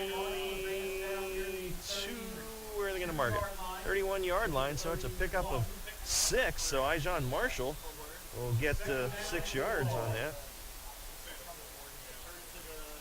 Granted, we're at Dallastown, but unanimous decision that was an incomplete pass up here in the booth. 2nd and 6, and Spatafor, the fullback, gets his first carry. He gets it forward to about the 30. Picked up a yard or so. Ricky Cole, the big guy in the middle, along with Mason Figdor. And it's going to be a gain of about a yard, and it's going to be third down or around 3 from there. Nick Spatafor, fullback for the Bulldogs. We've seen him play the last couple of years. He's a talented football player. One of the most physical the Bulldogs have on the roster. So third down and 3 for West York at the Dallastown 30-yard line. I figure this is 4-down territory for West York if they don't pick it up. Backs again in the eye, wide receiver each way. Wise under center, takes the snap. And again gives it to Spatafor, but nothing there as he is wrapped up by the middle of that defensive line. Just unable to move those big guys in there. Ricky Cole at 6'2", 300 pounds. So no gain. It's going to be 4th down and 3 at the Dallastown 30. Might be a time to fake it into the line and a little rollout pass here. We've seen that. The Bulldogs have tried that a couple times. Unsuccessful because of the pressure. The Wildcats defense. Sure enough, Jeremy Jones has some plays up his sleeve. Knows how aggressive that Wildcat defense could be. Look for a screen or a draw. Corey Wise not in there, the quarterback, and Jones going to take a timeout as Wise on the sideline for this play. So I don't know if Shane Kaufman may have going to be play quarterback perhaps, but now Jeremy Jones calls his guys in. This would be great for West York if they could pick this up, Gareth. They got 1 first down on the run, then the penalty, so they're in Dallastown territory. If they could get a first down here, keep the drive alive, at least get them a little momentum here and convert this 4th down. We've talked about it. What they need to do is get a successful play, another successful play, and build successful play on successful play. And they've done that so far this drive. A good kick return, open up with a nice toss play for a first down. Able to get a penalty out of that as well. Get into Dallastown territory for the first time this evening. And here they are set up with a 4th and 3. Be huge to keep the momentum going for the Bulldogs as they're down 5 scores. Yep, 7:10 left here in the Broadway Trans second quarter. And West York trying to make something positive happen here. And we'll see who is at quarterback, because Corey Wise went to the sideline, and it looks like it may be, well, I'm not sure. Ijon Marshall, I guess. He's got Anderson and Hoffman in the backfield with him, so kind of a wildcat and play fake. And Marshall has it, and he's going to have the first down as he's down to the 26. Got 4, so a little wildcat, I guess you'd say there, and a gain of 4 for Ijon Marshall, and a first down for the West York Bulldogs. Wildcat with a wing player on the left side. Good call. Jeremy Jones throws something to this defense they're not familiar with. And when you know it's 4th and 3, you're going to run a guy. Why not take the quarterback out and get an extra blocker in there? Yeah. Wise back in there now, so first down at the Wildcat 26-yard line. So the Bulldogs put a couple of first downs together here, and Wise will have 3 wide receivers now. Takes the snap, hands it again to Marshall. Little hole off the left side, and Ijon down. The ball came out, but I'm pretty sure he was down, and he was. Got down to about the 22-yard line, so a gain of about 4. And James McNeil in there on the defensive line for Dallastown. And making the 20, it's around the 22, 23. We'll give him 4, maybe 3.5. Be second down along 6. Just as you would like to see West York continue to fight. Down 35-0 with a rolling clock at 6:05 in the second quarter. Conversely, you want to see the Dallastown team keep their foot on the accelerator and finish. Wise again out of the gun with 3 wides, 2 up top, 1 to the near side as they go right to left here in the second quarter to the Bulldogs. Takes the snap, going to throw. Has a little bit of time. Now goes for the end zone, and that could be a flag, and that should, yeah, indeed. Justin Wetzel was absolutely held up by Yazir Dixon there at about the 5-yard line, and it's going to be a pass interference, and that'll be another first down for the Bulldogs. And that was fairly easy to see. Dixon, an experienced cornerback, a senior, has been playing back there for a couple of years. Wetzel made maybe a good stop-and-go move there, and I think Yazir realized he might get beaten into the end zone and grabbed him. And remember, that's Justin Wenzel, the junior who is playing for the injured Andrew Lamana.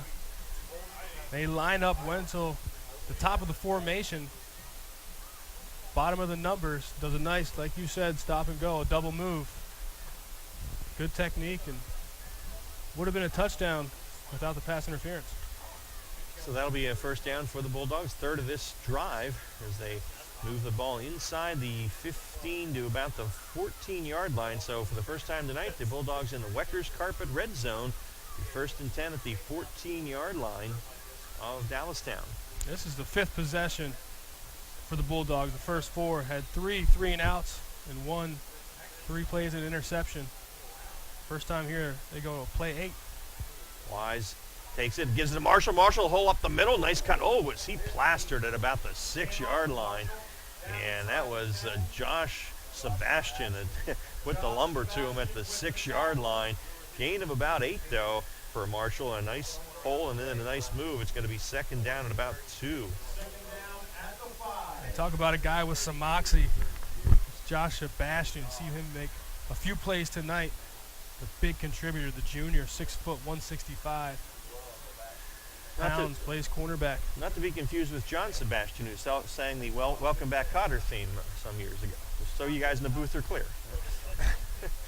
2nd and 2 from the 6 now. Wise under center.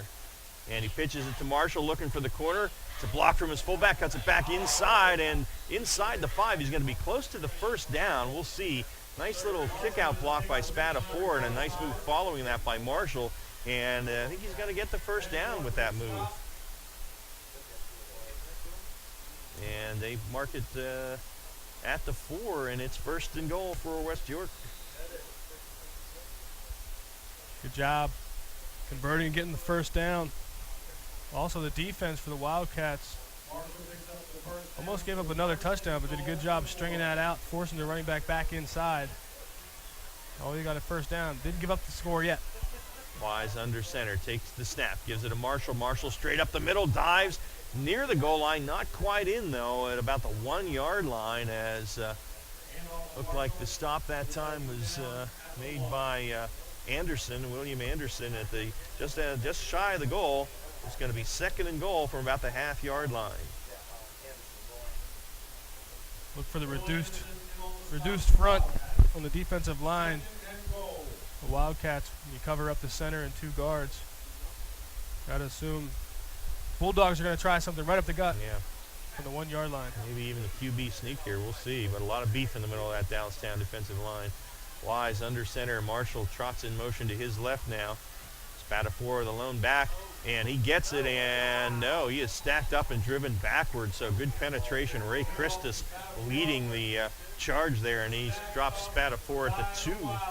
So actually loss of almost 2 yards there, and it's going to be third down now and goal from about the 1.5 yard line. That's what it takes. That penetration on the run. The defensive front for Dallastown is a bothersome bunch. They disrupt plays in the backfield. See if they can get Marshall to the corner. They've had success with that now. They're just inside 2 yards away from Paydart. Play fake, Wise, and shovel pass to Marshall, but it goes out of bounds. So they're going to lose all the way back to where that went out of bounds. So the pressure was in on Wise, and he had to get rid of it. And they're going to mark this where everyone out of bounds around the 8 or 9 yard line. So it's going to be fourth down and goal from there. So they'll certainly go for it. They're marking at the 8. So it's just a team loss. It's not really loss of rushing yards, I guess. The ball's just inside the 9. So fourth and goal from there with 3:01 left in the first half, and Dallastown in command at 35-0. So figured Wise will go to the air for this one. Ball is placed on the right hash. Bulldogs move from our right to left, headed towards the south end zone. Bulldogs had it inside the 1 yard line on second down, lost on consecutive plays now. Again, Wetzel by himself at the top of the formation. Wise under center, Anderson in motion. Play fake, Wise to throw. Fires it for the end zone. Has a man back there, and it is a touchdown for the Bulldogs. Nicely executed play. Justin Wetzel in the end zone, able to pull it in.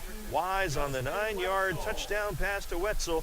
And the Bulldog fans have a little bit to cheer about here as they get on the board. 35-6 with 2:56 left here in the first half. And Wetzel, a captain, coming in for the injured Lamanna, playing tight end, and delivers, performs and produces, and gets the Bulldogs on the board. Now, granted, the Dallastown defense, is not going to have its edge too much with the score at 35-0, but that was a good drive for this Bulldog offense. I think Jeremy Jones has to be happy that the guys were able to hang together and do that. Got help with a couple of penalties, but still moved the ball. They'll go for 2. Wise will get under center on the left hash.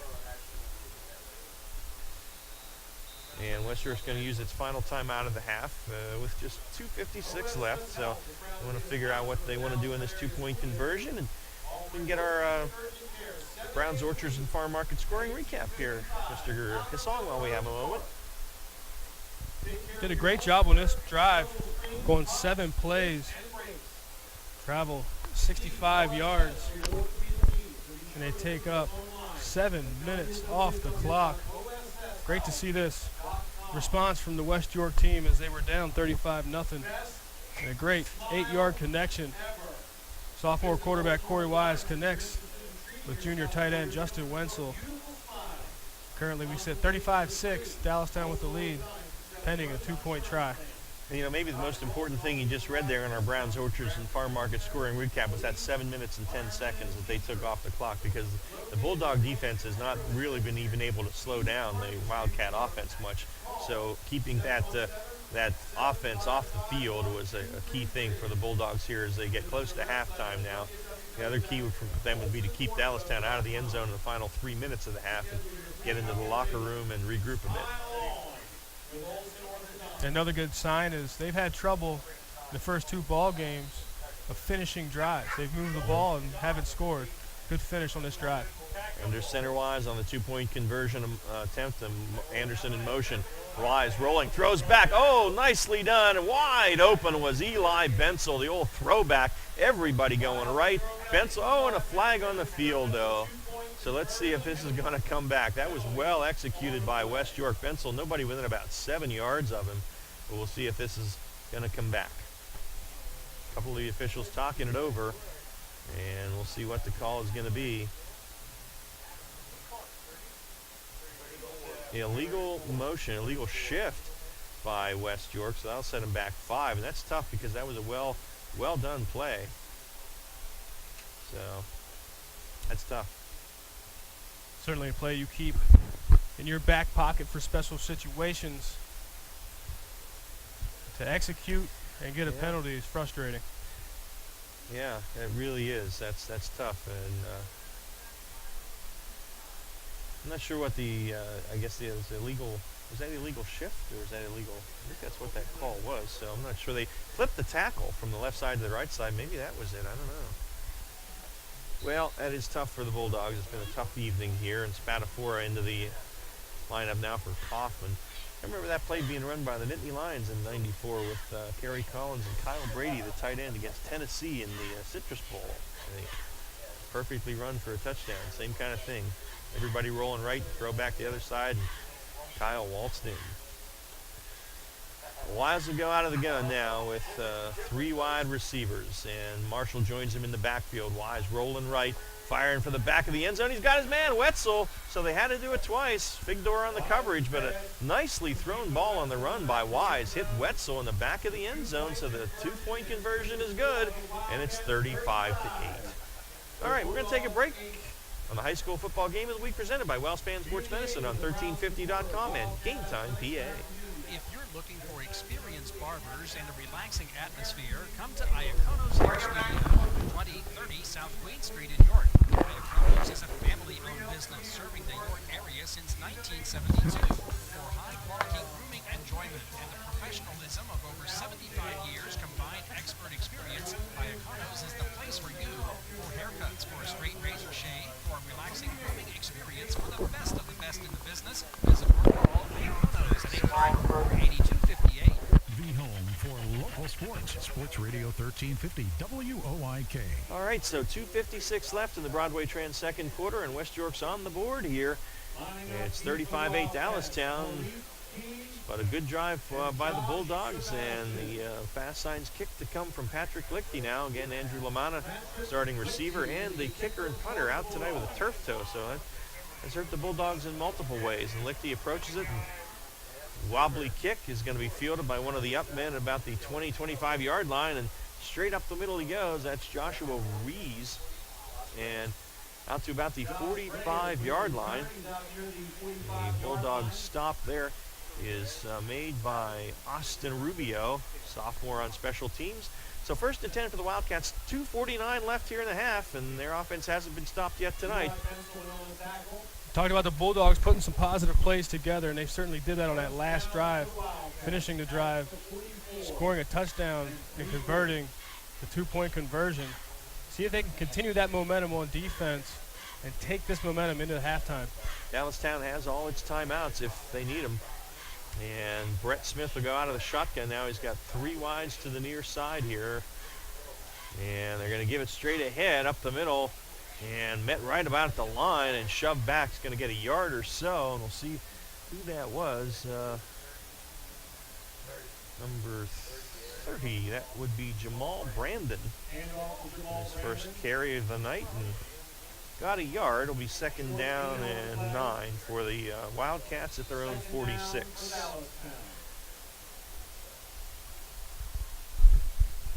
Clock at 2:20 and turning here in the first half. Smith again works out of the pistol, I guess, with 2 wides to the near side, and play fake and out to Ward, his tight end, but just beyond him, got the right hand on it, couldn't pull it in, Jamal Anderson on the coverage, so it is incomplete. And it's going to be 3rd down and 9 now for the Wildcats at their own 46-yard line. 2:07 on the clock.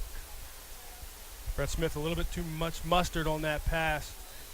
But you'd also like to see the tight end come back on his route a little bit more. If he makes that break more severe, it's easier play. 3rd down now. They give it off to Nazir Smith. Big hole off the right side, but a nice tackle made by Ijan Marshall at the 49-yard line of West York. It's a gain of 5. Smith had a lot of running room there, but nice tackle by Marshall. And it's going to be 4th down and 4 for Dallastown at the Bulldog 49, 1:43 on a turning clock. Good job on 3rd down, getting your defense off the field. Seeing way too much in this contest. Dallastown running all over the yard, up and down the field, keeping the defense, wearing them out of West York. And a unique physique punt first of the night for the Wildcats as Mitchell Groh is on here to boot it away. Anderson and Marshall deep for West York, and Groh puts the boot to it. A nice high kick, and it's going to hit it about the 22. Takes a Wildcat bounce down to about the 12-yard line. Almost hit Justin Wetzel down there, but no indication it did. So the Bulldogs will have it. 1:08 left, their own 12. 35-8 Dallastown as we approach the Vito's Pizza halftime show. And mark it at the 13, so 1st and 10 from there for West York. As the sophomore QB Corey Wise trots onto the field, join his teammates in the huddle. Going from the 13-yard line. See if the Bulldogs try to get in a short pass, get some more confidence with this quarterback coming out in the open field. Corey Wise in the gun now. Play fake, looking to throw, and ball was hit by Steve Werner, the defensive end. He was firing it out here for Bensel, but Werner got the hand on it to disrupt the flow, and it's incomplete. It'll be 2nd and 10. 1:02 left in the half. It's a tall task, but if this offensive line could keep the pocket a little cleaner for sophomore Corey Wise, there are open receivers time and time again for the Bulldogs offense. Well, Werner, the defensive end there, speaking of tall, he's 6'5", and he really didn't get a lot of penetration, but they're taught, if you don't get there, get your hands up. That's exactly what he did, and was able to hit the ball. So 2nd and 10 at the 13 now.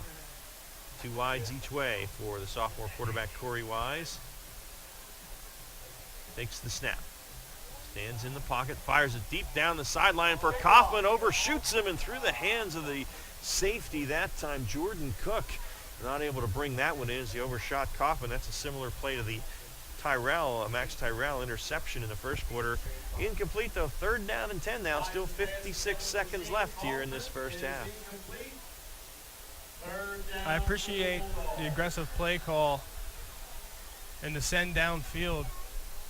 Try to make a big splash play here before the half and keep the momentum on your side for West York. The Wildcats on defense only bringing 3 rushers and drop 8 in coverage. Tall task for the quarterback to navigate and make a completion. See if the Bulldogs, look like they're going to throw. I say maybe they'll run this and run the clock almost out, but indicating they may throw. No, they do hand it to Marshall. Marshall, a big hole up the middle. Now cuts to the outside. He's got a 1st down and beyond the 30 and out to about the 33-yard line. Izan Marshall, Ben Ward on the tackle, but Marshall with a 20-yard run on 3rd down and 10 and moves the sticks. And mark it at the 32, so it's a gain of 19, and the clock will wind now, and West York quickly there. Wise now to throw. Fires it again deep down the far sideline, looking for Kaufman just beyond his hand. He might have been out of bounds. Dixon was right there with him step for step. In 2nd and 10, still 39 seconds left. The quarterback threw the ball out of bounds. It's incomplete 100% of the time. We'd like to see Corey Wise. You are correct, sir. Give his wideout a little bit more of a chance to make a play, but good tight coverage there from the Wildcats on the perimeter. 2nd and 10, ball at the 32-yard line. Dallastown from the get-go has been dominant in this one, leading 35-8 as we approach the Vito's Pizza halftime show.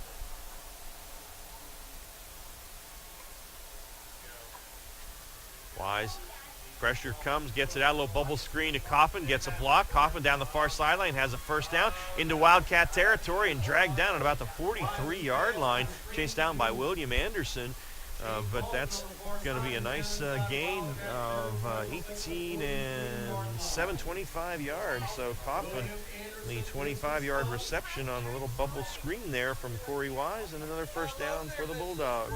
Ball on the right hash. The Wildcats bring the pressure from the boundary, and they throw the screen into the boundary, and another first down, a good play into Wildcat territory. On 1st and 10, Wise in the pocket now, looking to throw, rolls to his left and fires it. Kind of threw it away there as the pressure came with 23 seconds left, and it's going to be 2nd down and 10 for the Bulldogs at the Wildcat 43-yard line.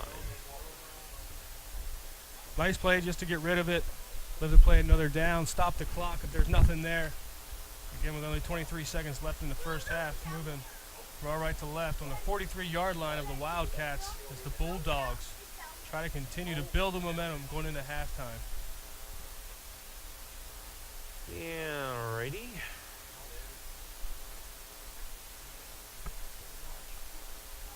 So 2nd down and 10 at the 43-yard line. Wise, delayed handoff to Spataforo. He is hit in the backfield and dropped by Lucas Skelly. He was waiting for him, and Nick is going to lose about 2 yards on that. It's going to be 3rd down and 12 now.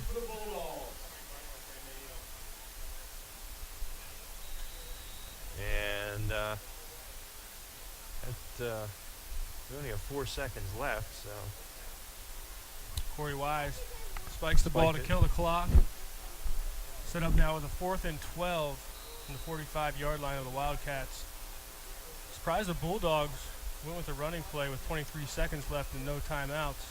Yeah, and I suppose that was probably the deal to try and catch Dallastown off guard so they pick up the first down and timeout Dallastown. They regroup a little bit. And the Bulldogs try to go conservative with the running play and catch the Wildcats off guard.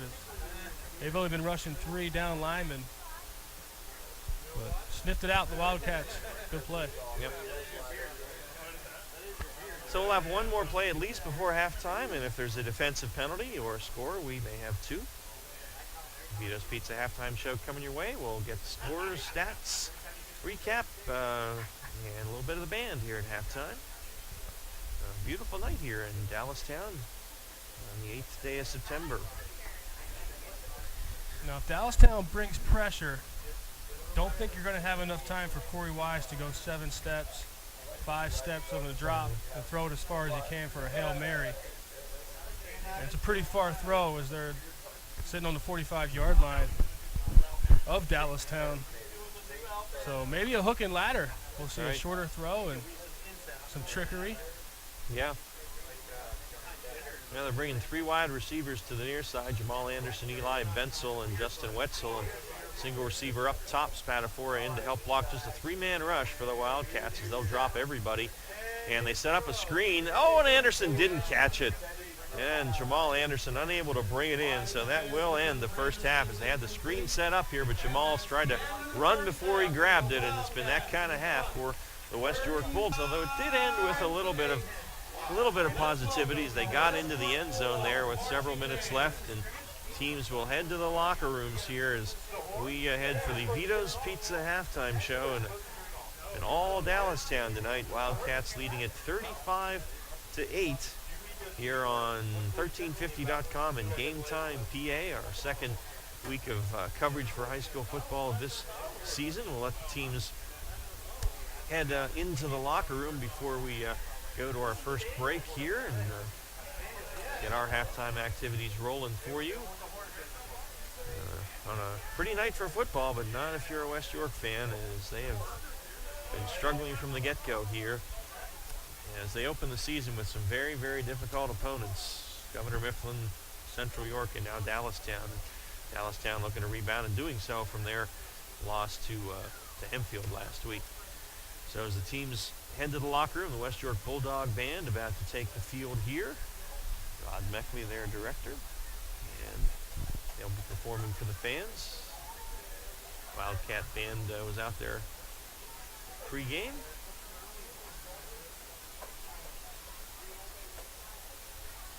As the official has not started the clock yet, teams haven't made their way to the locker room. So we will wait for just a moment or two here to start to get our halftime ready for you as well. As our official, our referee, Daniel Carr, will wait till the players get to the locker room to do that.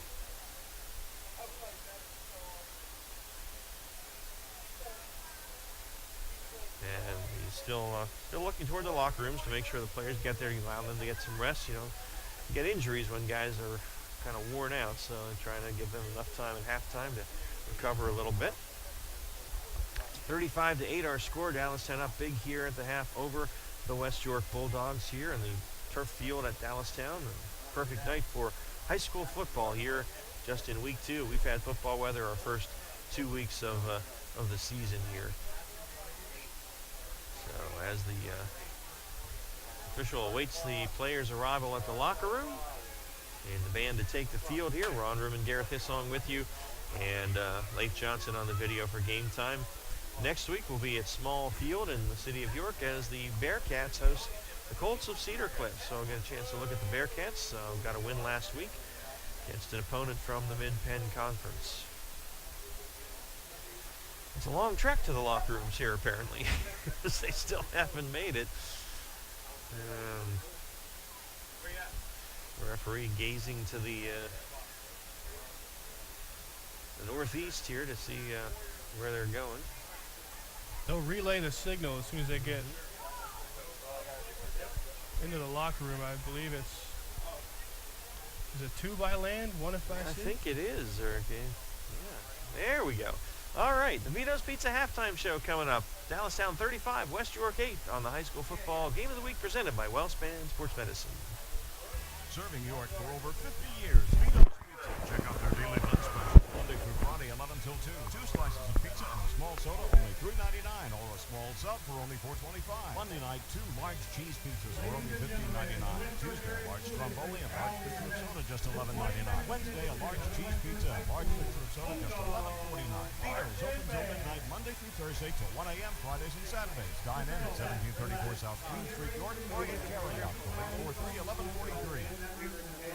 Runners know the challenge. It's not the uncompromising weather. It's not the pounding repetition. It's not knowing how to dig deep as you start the climb of that last hill. For runners, the challenge is the discipline to keep running. Flying feet.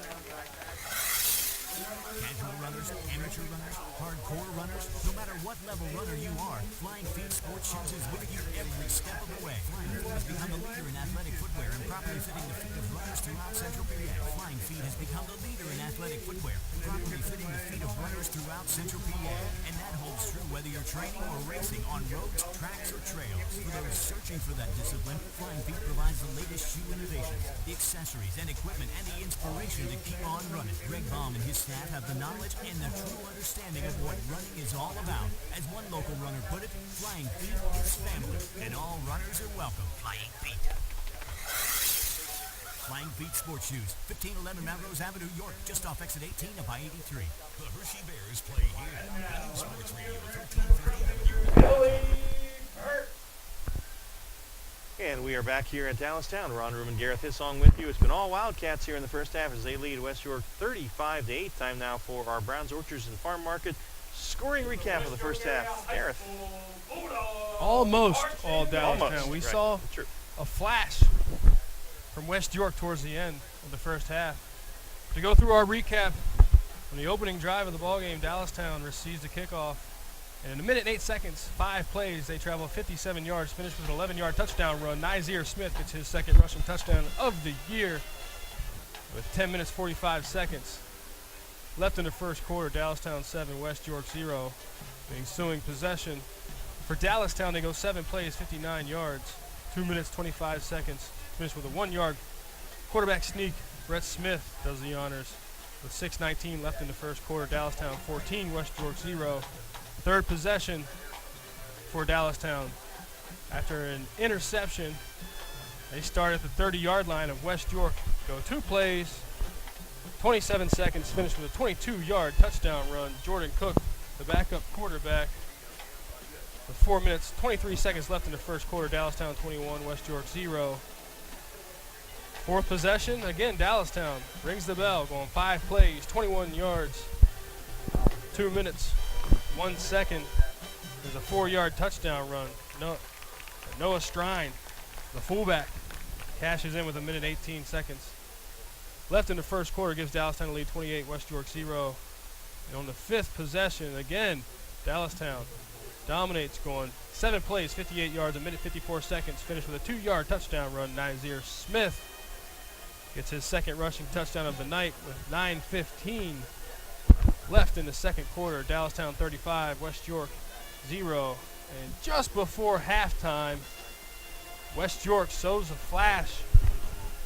And on their fifth possession, an impressive 7-play drive, taking 7 minutes, 10 seconds off the clock, on 65 yards, finished with an 8-yard touchdown pass. Quarterback Corey Wise connects with tight end Justin Wenzel for 6. And also the same connection, Wise to Wenzel for the 2-point conversion. And just like that, our halftime score, Dallastown 35, West York 8. All right, our scoreboard recap from Brown's Orchards and Farm Markets. And we're going to let the West York Bulldog Band take us to break. We'll come back with our halftime stats from Cookman Kunkel Insurance after this.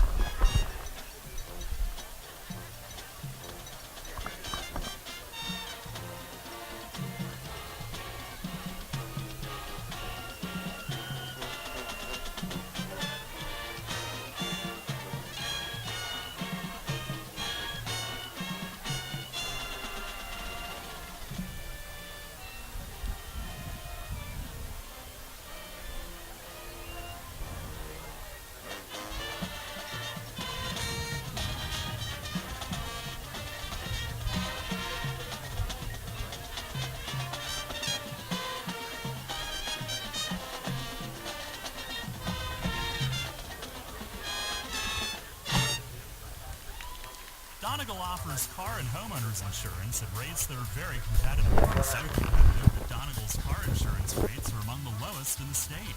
And if you insure your car and home with Donegal, Donegal will take up to an additional 10% off their already low rates. Donegal, a better value. Contact Cookman Kunkel Insurance at 717-854-0300 or stop in at 3217 East Market Street, York. Locally owned and operated by Pam and Rudy Cookman. Cookman Kunkel Insurance. Hunters Hill Orthodontics is a longtime staple in the orthodontic care community. With offices in York and Dillsburg, our practice's top priority is to provide you with the highest quality orthodontic care in a friendly, comfortable environment. Call our York offices, 1910 Kenneth Road, at 767-6694 to make your appointment, or at 1399 South Queen Street, 885-5468. Or in Dillsburg, call 502-1186. We've got your smile at Hunters Hill Orthodontics. Hey, it's the good-looking genius at Broadway Transmission. You know what really grinds my gears? Perfectly good cars being thrown away just because the transmission went bad. My mind slips into overdrive when someone says, I'll just get a new car before I spend that kind of money on a transmission. what? According to Kelly Blue Book, the average price of a new car is $32,000. Now you're going to finance that, right? There's another $6,000 to $8,000.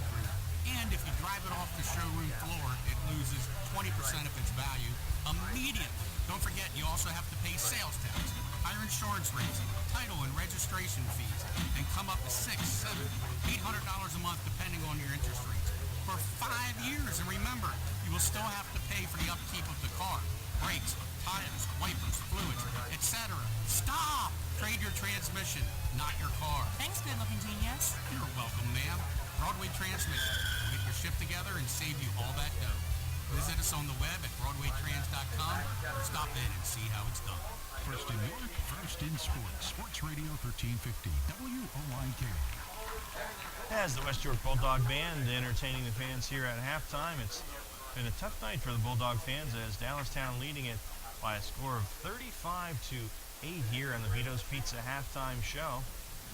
As Bulldog Band performing out here, we'll catch a little bit more of their action as get our scoreboard show for you here in a moment. As having no end of problems tonight with the internet here. It's stuff happening that I have never seen happen before. How many times have I said that? Well, Bulldog band doing a nice job out there. Good to see Brett Butler up here in the stands tonight, or up in the box, I should say, doing the announcing.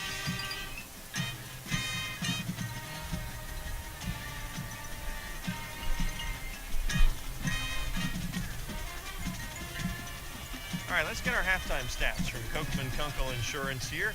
For the Bulldogs, it's been a tough first half, although, as Gareth mentioned, they had some life toward the end.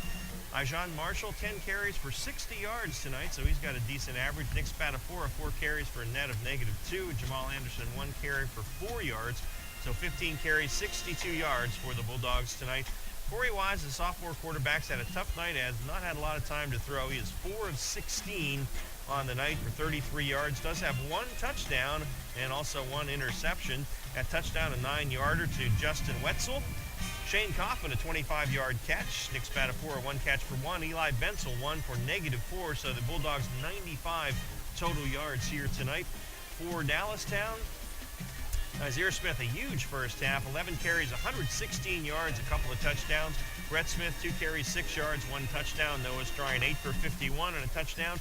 Jordan Cook, 3 carries, 27 yards, 1 touchdown. Max Tyrell, 1 carry for 8. Ben Ward, 3 for 11. And Jamal Brandon, 1 carry for 1 yard. 29 carries, 228 yards on the ground, and all 5 touchdowns for Dallastown. Through the air, they're just 1 of 2 for 8 yards. Jordan Cook connecting with Ben Ward for that. 228 total yards for the Wildcats. Those halftime stats from Kochman Kunkel Insurance. We're going to take a break. We'll come back with our halftime scoreboard show after this in the high school football game of the week presented by WellSpan Sports Medicine. Sports injury? Walk into WellSpan Urgent Orthopedics for immediate care. No appointment is ever needed. Our orthopedic and sports medicine specialists are here to treat you. Visit wellspan.org/urgent orthopedics today for hours at our York and Hanover locations. Today it seems everybody is offering a discount on car insurance, but at what price? Reduced protection and personal service. At State Farm, you can have discounts and still get full service and dependable protection. From the world's largest car insurer, see me, Trish Hauser, 1865 Susquehanna Trail North, York, for the State Farm multiple line discount. With State Farm, you get an agent you can depend on and an insurance company you can trust. For the details on State Farm's multiple line discount, see me, Trish Hauser. What if there was a paint so special that you had to seek it out? Not like that. Not that far. Much closer. Like your neighborhood Benjamin Moore retailer. Yep, you got it. Because if finding that paint makes you and your walls beam with pride, is it still pink? Benjamin Moore. Paint like no other. You'll find Benjamin Moore Premium Paint available now from the paint experts at True Value Plus, 836 East Forest Avenue in Shrewsbury. Hi, this is Dan Patrick. Join me weekday mornings at 9 on Sports Radio 1350 WOYK. Vito's Pizza halftime show. Ron Ruman, Gareth Hissong here. Leif Johnson on the video for game time. It's 35-8. The Dallastown Wildcats leading the West York Bulldogs here at the half. And time now for our halftime scoreboard show, brought to you by York Traditions Bank. And Big Spring leading Biglerville 28-3. It's Cumberland Valley 14, Central nothing. So the Panthers are hanging in there. Red Lion leading Daniel Boone 21-0 at the half. DeLone over Columbia 21-zip at the half. These are pretty much all halftime scores. Gettysburg 35, New Oxford 7, Fairfield 42, and James Buchanan zip at the break.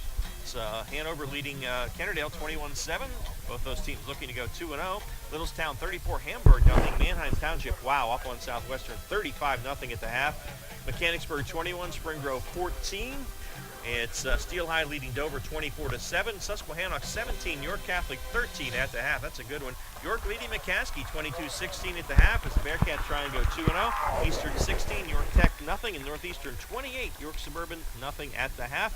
That's our York Traditions Bank halftime scoreboard show. Here it's 35-8 Dallastown. Take a break, come back. Gareth has our coaches pep talk after this on the high school football game of the week presented by WellSpan Sports Medicine. Keep up to date on Penn State football all season on Sports Radio 1350 WOYK. I'm Ron Ruman, and I'll have Penn State updates Wednesdays through Fridays. Hear from Coach James Franklin and key players as the Nittany Lions get ready for Saturday's game. Penn State updates are brought to you by your neighborhood SureSafe Markets, financial advisor Dave Sprinkle, and Penn State York. Get the latest on Penn State football on your home for local sports.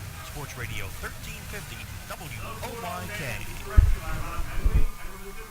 Get your football party started with great Best Yet products from your neighborhood SureSafe Markets.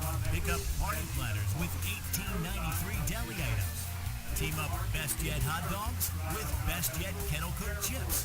Get Best Yet 12 packs of soda and Best Yet Rising Crust pizzas at Sobel's Market in Shrewsbury, Stewartstown, Whiteford, and East York, and at Mel's Market Fresh Foods in Sarai.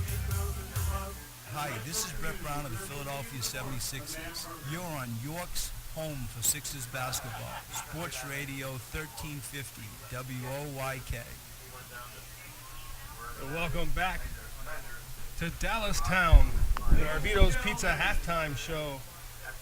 Now time for our Iconos Hair Design Coaches Pep Talk. We sit here at halftime. Dallastown 35, West York 8. Easy for the Wildcats of Dallastown. Continue to do the same. Dominated every phase of the game thus far. Giving up a little bit on the accelerator towards the end of the first half. Come out in the second half as fast as they did in the first half. And the Wildcats will be just fine. The other locker room for the Bulldogs.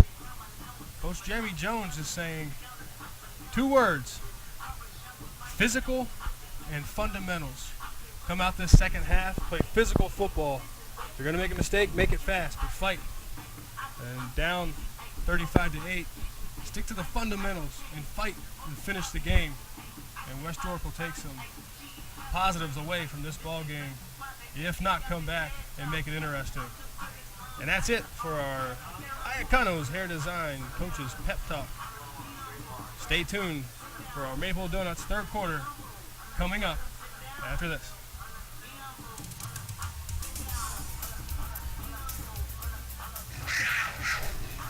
Penn State York. Great faculty. Small classes. Personalized.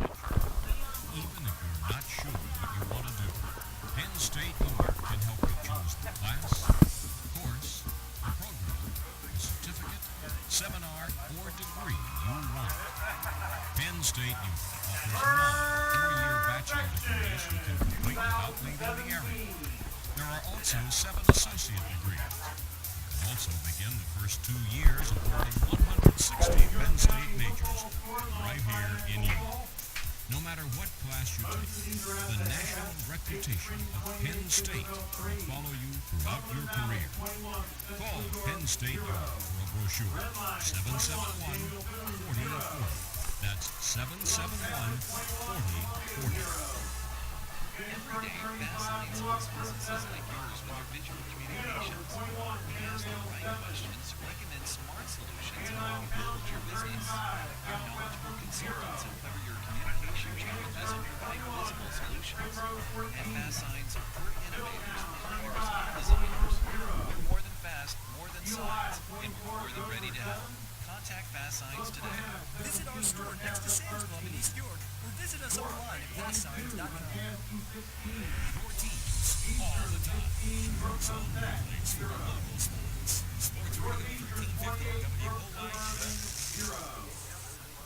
Unique Physique is now accepting clients for personal training for mornings and evenings. Sport-specific training customized for your son or daughter's specific need. Whether it's weight loss, toning up, or getting in shape, maybe an upcoming wedding, John Kirchner has helped train hundreds of satisfied clients reach their goals. John is a sports performance coach with a master's in exercise science and injury prevention. Improve your performance, get better, get stronger, get faster. Start now. Immediate openings available. Call John at 873-0234. Unique Physique, 3432 East Market Street, York. Your county, your teams. Sports Radio 1350 WOYK. First in York, first in sports. Alrighty, we are back here at Dallastown. Ron Ruman and Gareth Hissong here, ready to start our third quarter. Brought to you as always by Maple Donuts. Fine halftime show by the West York Bulldog Marching Band and the Dallastown Wildcat Band performing pregame as well, doing a nice job. And So we're about ready to roll here, Gareth, and the Bulldogs will get the second half kickoff. So I'm sure they'd like to pick up a little momentum where they left off, scoring there late in the second quarter of that game. And it comes back to the coach's pep talk at halftime. Physical and fundamentals. Jeremy Jones is going to stress that his team continues to play fast and physical and focus on the fundamentals. Win the one-on-one blocks. Yeah. Follow your technique. Follow your keys. All the small things done correctly will take care of the big things. 35-8, Dallastown up big at the half, and some interesting scores. York High looking for its second win, up by 6 on McCaskey at the half. And Susky and Catholic, interesting, 17-13 at the half. We thought that was going to be a good one. So those are a couple of interesting games. Red Lion looking to go 2-0. Not probably the strongest opponents, but it'd be a good start for Jesse Shea's guys. Northeastern looking to go 2-0. They're up 20-0 over Suburban at the half. That surprised me a little bit. I thought they had some guys, and I still think they do, but I would have thought that might have been a close game with Northeastern. Really, from my point of view, with that Northeastern team, it seems, I mentioned before the game, almost like there's a culture of playmakers now. Kind of saw that the last couple years, and it just continues year over year, and for some reason I just have that feeling Northeastern will continue to have those big splash plays and those playmakers. Our fast line kick to start the second half, and Keenan Fullerton boots it to the 5-yard line, taken there by Kaufman. Kaufman to the outside, still running, using his blockers, and is out across the 30 to about the 31-yard line. So 1st and 10 for the West York Bulldogs at their own 31-yard line to start the second half. 11:51 remaining on the Maple Donuts third quarter clock. Be interesting to see what Jeremy Jones has up his sleeve to come out here in the second half. Will they continue to try to establish the running game? They've had some success through the air. Will they try to move Corey Wise out of the pocket since there's been so much pressure from this aggressive defense? Certainly they can come back to the screens to slow down some of that aggressive blitzing from the Wildcats. And the Bulldogs come out. 2 receivers at the bottom of formation, 1 to the top. Corey Wise in the shotgun. Wise gets the snap. It's a handoff. Ijon Marshall up the right side. Strong game. Pushed back by the defense after a gain of about 3 for Ijon Marshall, the junior, 5'11", 170-pound running back. He's a captain.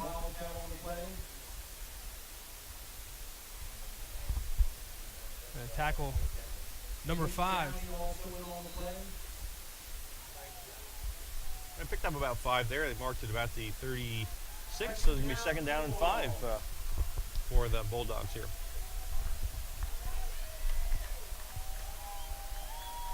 Wise back in the shotgun. Juan Marshall beside him.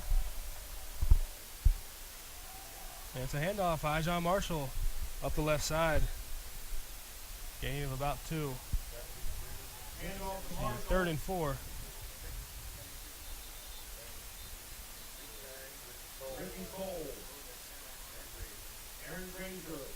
A host of Wildcats on the stop.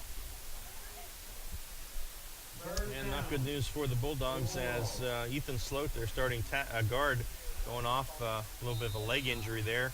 So he's being replaced out there right now for the Bulldogs by Michael Spielman, a 5'11", 215-pound junior, as the Bulldogs look at a 3rd down and a long 2 from just inside their 39-yard line. Corey Wise back in the shotgun formation. Ijon Marshall to his right, 2 receivers to the right, 2 receivers to the left. Wise gets the snap, rolls to his right. It's a quick throw. And Shane Kaufman on the reception. Not enough for a 1st down. Good defense. The Wildcats. Nathan Downey from his linebacker spot comes out to make the tackle.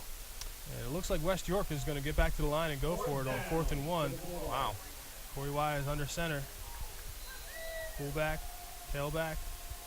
Oh, and the Bulldogs moved, and Ricky Cole jumped, so that's going to give him a 1st down on a penalty. as they were just about maybe 6 inches shy. And that's one where Kaufman probably had to know where he was, Gareth, because he needed really only about 2.5 yards to get that first down. He needed to get beyond the sticks when he made the catch. He didn't do it, but the Bulldogs kind of bailed out a little bit as Cole, the defensive tackle, made the offsides play. And, you know, when you get 300 pounds, once it gets started, it's hard to stop.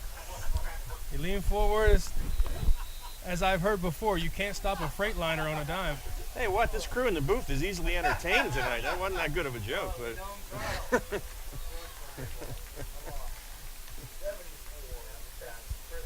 All right, that was Jamal Anderson on the carry that time, and he thrown for about a 4-yard loss back to the 42. It's going to be second down, about 14 from there for the West York Bulldogs. Ray Christensen, veteran defensive tackle on the stop, 6'2", 238-pound junior. And it's good gamesmanship getting that first down. The defense jump off sides. See some successful plays here for West York. Take a negative play there, and here they go from second and long.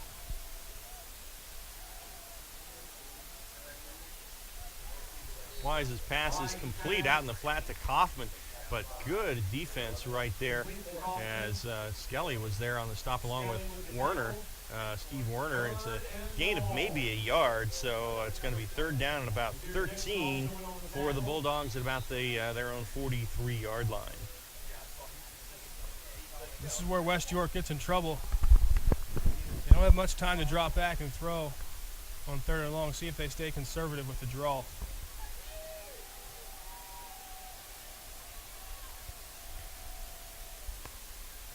Wise rolling to his left, flag flies. He gets it to Kaufman in the flat. Kaufman makes him, I'm sorry, that's Anderson. Anderson makes a move, gets out to the 49-yard line before he is dropped there.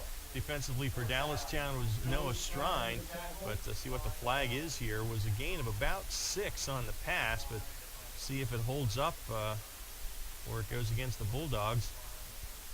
And waiting for the indication. Still none from the referee. Illegal shift against West York. That's 2 of those tonight. So they're going to move it from the line of scrimmage or from where the pass was completed there. Seems to be looking like they're going to mark it off from, or maybe they're going to say, we'll just let the play go and decline the penalty because it would be fourth down and about 7 from where it is. If they take the penalty, it's going to be third down at about 18. So we'll see what Dallastown decides to do. They may decline it and make it fourth down. And that is, in fact, what they do. So it was a 6-yard completion to Jamal Anderson, but it will bring up fourth down for the Bulldogs. And they're going to go for it from their own 49-yard line here. Wise in the gun. And a delayed handoff to Anderson up the middle, and he breaks a couple tackles, and he should have the first down. It's going to be close, actually, right around the 30 or the 44 of Dallastown. And actually, from where they're marking that, he may be short. That is, oh, man, he's going to be short. They may have to measure. That is, from where I sit, that is not a great spot. I think he had a little bit more than that, and they stop him, so he's just short. And that was a nice run by Anderson, a good call, and he picked up 7, but they're going to turn it over on downs. And I gotta be honest, that was not a generous spot at all for Anderson. He was hit and driven backwards, but I thought he had progress down to right about the 39, which would have been right at the sticks, but that was not as the official saw it. So Dallastown takes over on downs, first and 10, its own 45, 8:16 left in the third. Wildcats up 35-8. And Jordan Cook in a QB, and hands it off to Smith again. A big hole off the right side. Smith down this near sideline at the 30, finally driven out of bounds at the 25-yard line. As Kelvin Matthews takes him out, but it's going to be a 30. Well,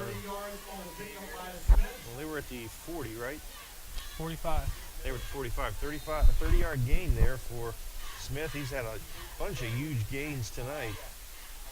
And first and 10 at the Bulldog 25 now as the clock sits at 8:08 as he was out of bounds here in the Maple Donuts third quarter. And Ward is behind Cook in the backfield now, and Big Ben Ward straight up the middle, big hole again, and he is brought down in the secondary that time by Taraj DeShields, a sophomore in there, and Ward picks up about 9 on the carry, and it's going to be 2nd and 1. And Ward again straight up the middle, big hole. He's into the secondary and tripped up by DeShields, saving a touchdown.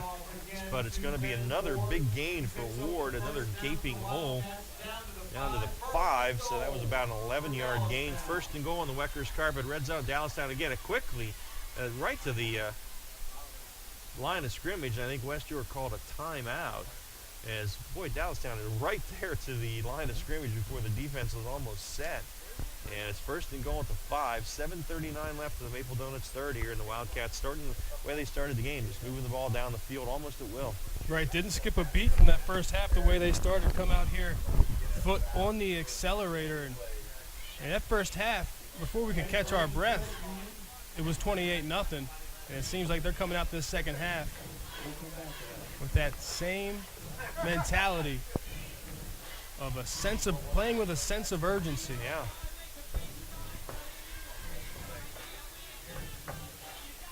All right, so there we go. Well, we done it. They've gone to Ben Ward on this drive, the big 6'5", 235-pound senior. A menace to bring down. Yeah. And it's 1st and goal from the 5 now. Dallastown set up to get into the end zone again.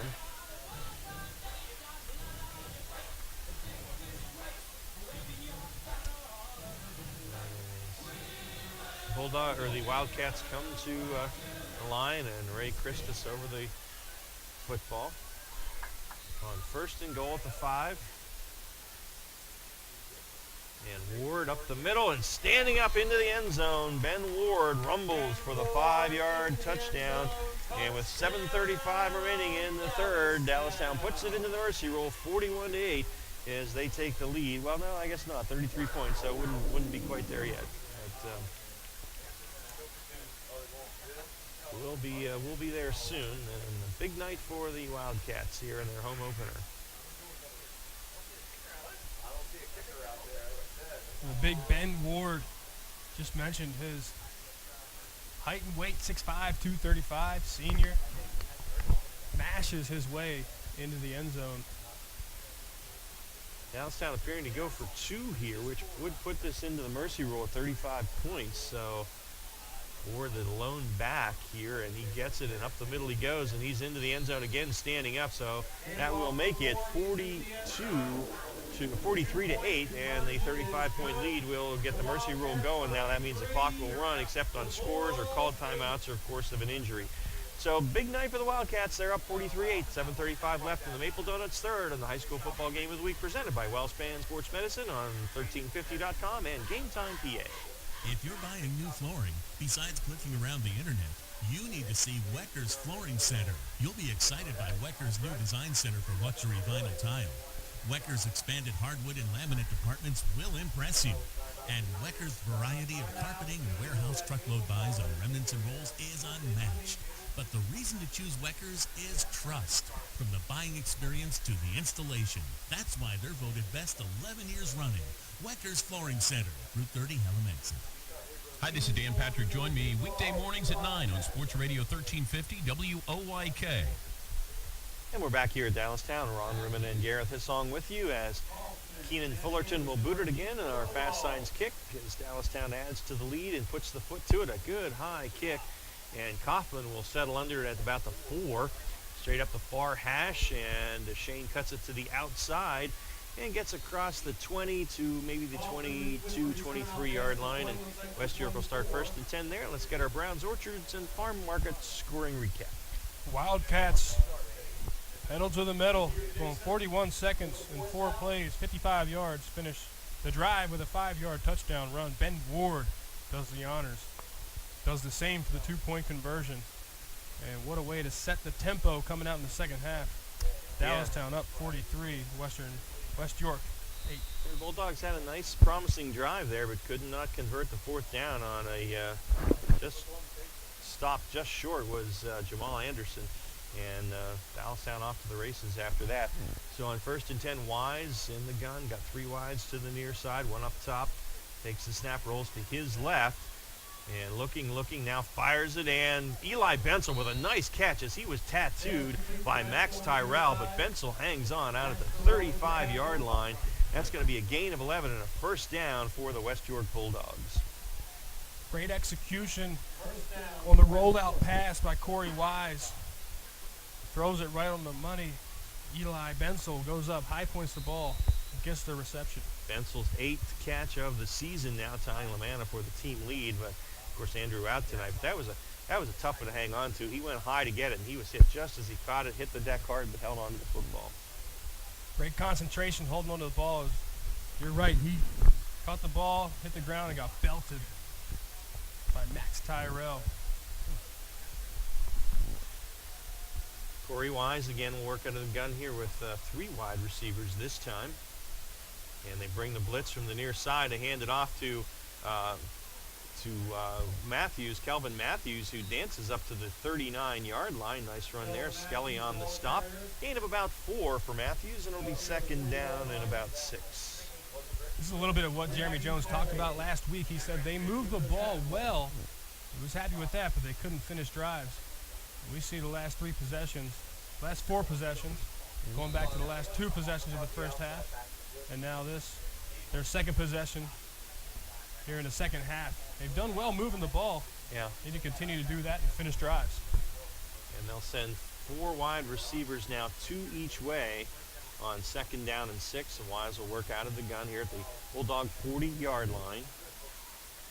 Takes the snap. The blitz comes. Ward straight up the middle. Picked up nicely by Spatafor. Too high, though, for Jose Pena, who was hit just as he was about to bring that one in. Yazir Dixon on the hit. Probably a catch, though, you'd like to see a guy make to help out a quarterback who's struggling a little bit tonight. Absolutely. Not only has it been a tough night for Corey Wise, but he's also a sophomore, so you're going to get some raw talent. You're going to get, an immature arm, if you will. So you need these receivers to go out and make some plays to help out their quarterback. Yep. So 3rd down, about 5. The ball on the Bulldog 40. Clock runs now in the Mercy Rule. 5 minutes left in the 3rd. And again, 3 wides up top, 1 to the near side, and Wise in the gun. Takes the snap, rolls to his right, moves away from pressure, fires it, and through the hands of Dixon, and then Coughlin unable to catch it, and a flag flies after the play, and they may call a late hit on Dallastown, although that ball was tipped. So I don't know. The flag came right at the end of the play, and we'll see what this call is. Looks like there could have been a hold called, in all honesty, one of the West York offensive linemen that time, but it was not made, and ineligible man downfield, I guess, is the call against West York. So see if they take it, because it would be 4th down. It would be 4th and 5 if they decline it. And we'll see what they decide to do. Ball's at the 40 of West York. And William Anderson talking with the referee.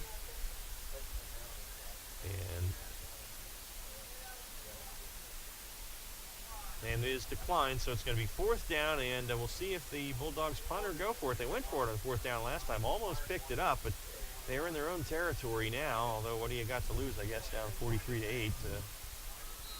Wildcats did a good job using smoke and mirrors that last play.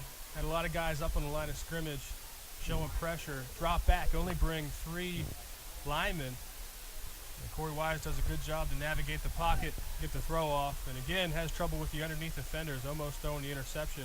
And now set up with a 4th and 5 from the 40-yard line. 2 wides each way. Wise out of the gun. Fires it quickly, and he's got his man, and it's going to be a 1st down. Nice throw to Coughlin, who went out there and sat down right in front of the defender that time. That was Juwan Johnson out there. And a nice play, picked up 6 yards. Nice throw by Wise. Nice catch by Kaufman.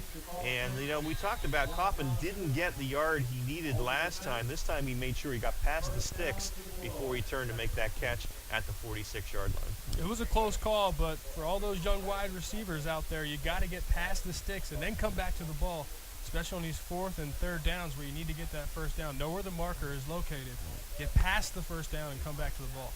So 1st and 10, the Bulldogs, their own 46. Wise again out of the gun, and he hands it off here to Matthews. Kelvin Matthews got a couple of yards and then is thrown back as the defensive play by Dallastown Nathan Downey, linebacker, and Matthews is going to get about 2 out to the 48-yard line. It'll be 2nd down and 8 from there. West York with another good possession for the 2nd time tonight. Taking 4 minutes off the clock already. Going into their 7th play from the 48-yard line, moving from our right to left. Just about into Dallastown territory.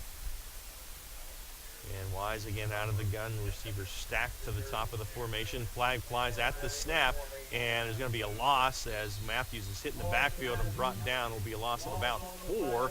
If it stands, we'll see what the penalty is. Looks like probably some type of illegal formation here. Again, Downey on the stop, making nice penetration from the linebacker spot. And Dallastown will probably decline this. Illegal procedure against West York, and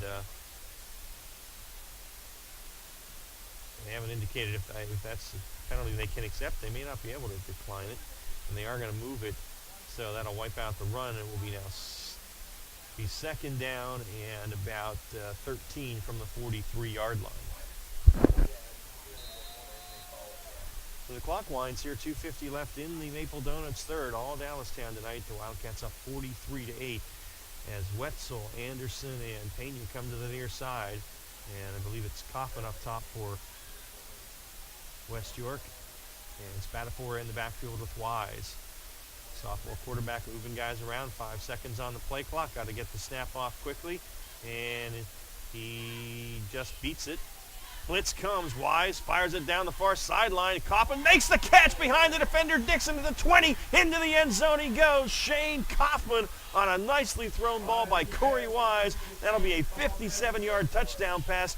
Dixon was stride for stride with him. Kaufman pulled that in over the shoulder, and 2:14 left in the 3rd, and the Bulldogs get it to 43-14. Dallastown, though, still with the big lead.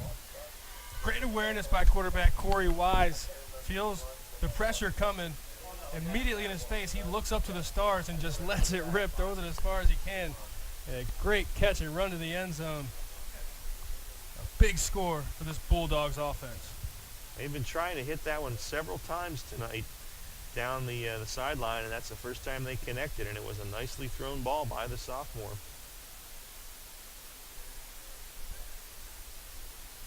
Extra point attempt coming now for the Bulldogs. Out there to boot it is a guy I do not have on the roster, so number 88. And the kick is blocked, so PAT no good. And so we will keep it at 43-14 with 2:14 left in the Maple Donuts 3rd in the high school football game of the week presented by WellSpan Sports Medicine. It appears both sides have made their arguments and deliberations have concluded. Now, it's hard to tell from where I'm standing, but it looks as though they're about to render their decision. Hang on. That's it. OJ is free with the purchase of a dozen Maple Donuts. A dozen vanilla sprinkles for me, please. Again, this just in, OJ is free with the purchase of a dozen Maple Donuts. And as always, every dozen is a baker's dozen in a big white box with orange Maple Donut lettering. How's that for memorabilia? Maple Donuts taste right. Your county, your teams. Sports Radio 1350 WOYK. First in York, first in sports. And we're back here at Dallastown with the Wildcats leading 43-14. Let's get our Browns, Orchards, and Farm Markets scoring recap. Second impressive drive for the Bulldogs tonight. They went 8 plays, 5 minutes, 14 seconds, 76 yards. Finished the 57-yard touchdown pass. Corey Wise connects the wide receiver, Shane Kaufman. With 2 minutes, 14 seconds left in the ball game. Dallastown with the Commanding lead 43-14 over West York. All right, our Fast Signs kick coming. We'll get a York Traditions Bank scoreboard update for you then as we approach the end of the third quarter here on a beautiful night for high school football in Dallastown. And Lichty will boot it, our Fast Signs kick. It's a short, wobbly one taken by one of the up guys at the 29. That's Joshua Rays out to about the 45. First and 10 from there for Dallastown. Let's get some scores for you from York Traditions Bank. Fourth quarter, Bermudian 21, Boiling Springs 13. Big Spring 53, Biggerville 3. Cumberland Valley 35, Central nothing in the fourth. Tough night for the Panthers. Red Lion leading Daniel Boone 21-7 in the fourth. Jesse Shea's guys looking to go 2-0. DeLone over Columbia 35-6 as the Squires look to start 2-0. Gettysburg 49, New Oxford 7. Warriors bouncing back from their loss to Southwestern. Fairfield 48, James Buchanan 7 as the Green Knights look to win their second in a row. Hanover looking to go 2-0, 28-15 over Kennerdale in the fourth. Littlestown looking to go 2-0, 48-0 over Hamburg in the third. Get you more in a minute here. First and 10 as Justin Cook is in the shotgun for Dallastown at the Wildcat 45-yard line. Ben Ward has it. No, Cook, a good fake. He keeps it. He's got running room. Green grass in front of him at the 30, the 20, the 10, into the end zone. Justin Cook on a nice play fake goes 55 yards into the end zone. Jordan Cook, I called him Justin twice. I'm sorry about that. Jordan Cook, 55 yards, his second touchdown of the night, and the Wildcat lead is extended to 49-14. Really just a 55-yard dash for Mr. Jordan Cook. Takes only 22 seconds. Wow. And the Wildcats light the scoreboard up again. Whoa. All right, we've got PAT coming for Dallastown, and the boot is up, and it is good, and that is Grow with the boot, so it's 50-14. Buck 37 still left for the Maple Donuts third. I think you gave us our scoring recap there. One play, 22 seconds, 55 yards, and Jordan Cook into the end zone. We'll finish our York Traditions Bank scoreboard for you here.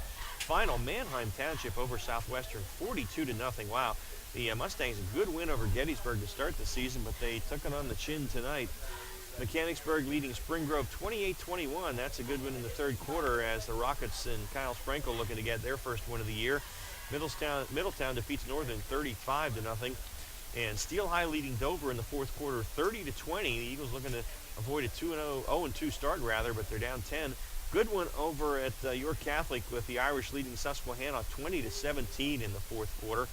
Both those teams looking to go 2-0. York High leading McCaskey 30-22 in the third. And Eastern leading York Tech 16-6 also in the third. Northeastern 35, Suburban nothing. That's in the fourth. As the Bobcats look to go 2-0, and that's your York Traditions Bank scoreboard show. Fast Signs kick here for Dallastown. Grove boots it deep, taken by Kaufman at the 6. Up the far sideline. Shane, he was grabbed around the helmet there, and we'll see if no flag on that. Guess not. Almost looked like a horse collar there, but no flag. So the ball at the 17 there, marked at the 19. First and 10 for West York there. I believe Matt Asobiri on the stop. So Bulldog ball down 50-14 now. Really thought we might have got a penalty there. Kaufman violently whipped to the ground. Yeah. I'm very surprised we didn't. I mean, I don't think you got a face mask, but anytime you get around the neck or above, they usually throw that flag. So Bulldogs come out. Wise setting his guys, trying to make some positive plays again for the Bulldogs. Is have Manheim Central next week, so it doesn't get much easier. And hand it off to Kelvin Matthews straight ahead. Matthews across the 20 out to about the 23. Gain of 4, and it'll be second down and 6 for the Bulldogs. And Matthews, just a freshman. So a lot of young guys seeing action here for the West York Bulldogs tonight. You see the Bulldogs come out, continue to stick to their game plan, try to execute.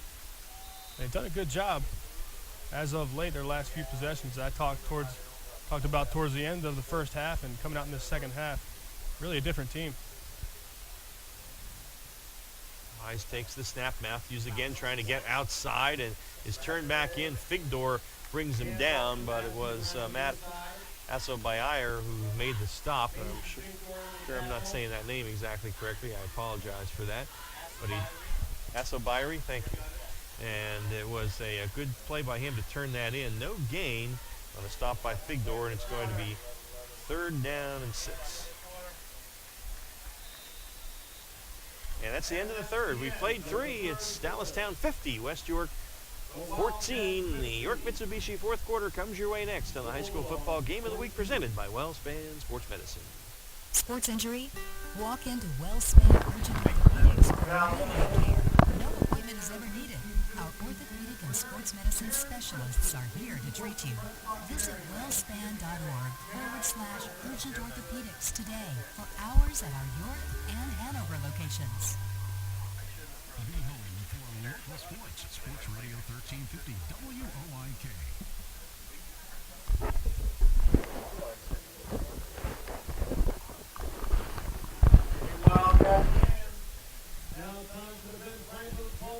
All right, we are back, ready to start the York Mitsubishi fourth quarter with Dallastown up big 50-14. Well, Gareth, let me ask you, you've been in games, I'm sure you've been on both sides of this. You've been in a blowout where you were up, been in a blowout when you were down. Dallastown has to feel good. They did what they wanted to do. They came out focused, moved the ball well. But they got to realize West York as a team is essentially undermanned, undersized. So you got to feel good. But what do they need to look at next week as they continue to not maybe feel too good about this win tonight? It's all about working your craft, right? Fine-tune the fundamentals. The same way you see a Penn State playing Akron. You want to see them beat them like they should. Right. And that's what you're seeing out of this Dallastown team tonight. Right now, up 50-14, going into the fourth quarter.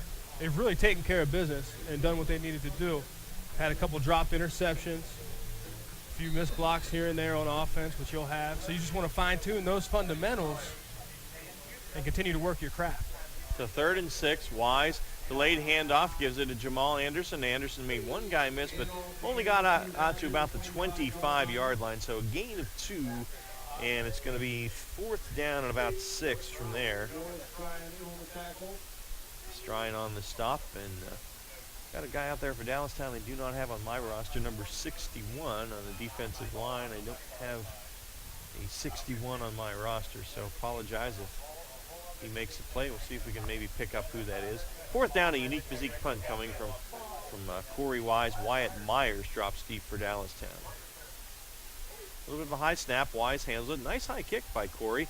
And it's going to hit right at midfield. And, it's picked up and on. The ball's on the ground, but it bounces right back to the Dallastown player. That kind of night, Malik Key didn't really mean to field that one. I don't think. It bounced right up at him. He kind of instinctively grabbed it almost defensively and then was hit, dropped it, but it bounced right back to him. So the Wildcats have it right at midfield, 1st and 10. It's one of those, hey, look what I found kind of plays. Yeah. Bounces up, goes over his shoulder pad, falls behind him on the turf. And he turns around and jumps on a very fortuitous bounce that didn't run away from him when it hit the ground. So we're going to have a bunch of new guys in here, so we'll do our best to keep up with that here. And we will see what we have here at quarterback. It looks like it may be number 37. That's Jack Gladiker. He takes it, and the handoff off to the left side. No gain, and this is the run here by Jacob Yoder. And he stopped about the line of scrimmage. No gain. It'll be 2nd down and 10. Well, about a yard. Give him a yard there. Nick Spatafora, the West York standout on the tackle. Bunch of new guys in there for the Wildcats on the line. Also, we got Evan Eberly, a junior, 6'7" and 290, anchoring the left side of the line. And a little collision in the backfield, but Dallastown still able to make a positive play as Malik Key gets a nice gain. About 7 or 8 yards before he is stopped by Lichty and Matthews. Gains about 6, and it's going to be 3rd and about 3 for Dallastown. So this is another positive for the Wildcats. You get to play guys that don't get a lot of playing time and try to build that depth on your roster. Yep. And under center now will be Gabe Hall, the quarterback for Dallastown. Sophomore, hands it off deep to Key. Key fighting. He got close, and then he's turned back, and I don't know. I don't think he got there. As Andrew McGettigan on the stop for West York, and he's going to be about a half a yard short. So it's going to be 4th down and less than a yard, and Wildcats probably go for it here. We're in the 4th quarter in a blowout win, so no point in much of a punt here. Get these young guys some action. Also on the line, Malik Bowman, a sophomore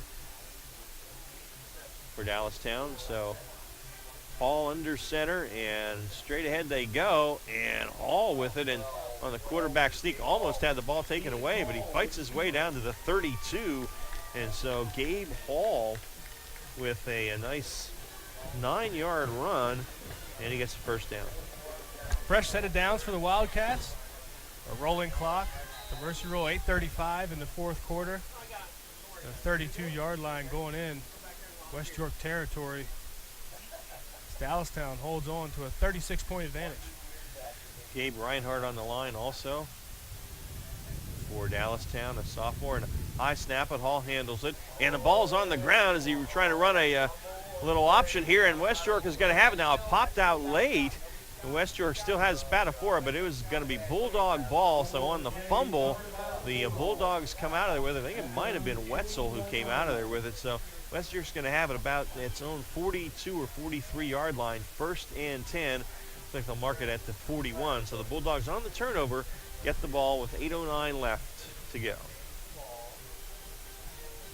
First turnover of the night for Dallastown. Done a good job with ball security thus far. Both teams with 1 turnover apiece. So the Bulldogs will try to continue building with those positive plays, and a big night for Dallastown tonight. And Lichty comes out over the ball. Wise still in there, and Jose Pena comes to the near side. Wise with Matthews in the backfield with him.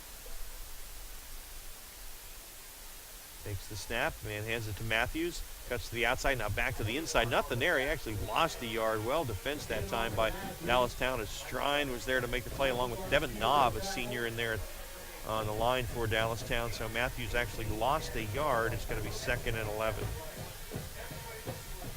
So again, you talk about fundamentals and working your craft. You see there a great job. Michael Garcia getting in the backfield. And not just overrunning or running past the ball carrier, but getting in there, getting good position, good tackle, wraps the arms, keeps the feet moving, and finishes the play. That's the kind of craftsmanship you like to see from the run support. 2nd down and 11 at the 40-yard line now. Wise in the gun. Clock winds to 7 minutes. Wise rolling to his left, away from pressure, looking to throw, and lost it at the last minute, kind of looking for Matthews, but well defensed that time, has to throw it away. It's going to be 3rd down and 11 at the 40-yard line. West York, when they throw the ball, really try to move the pocket and get Wise on the run. We've seen a lot of pressure from this defense. Good job there getting out of the pocket. Making a smart decision to throw it away and live to play another down. So 3rd and 11 at the 40-yard line.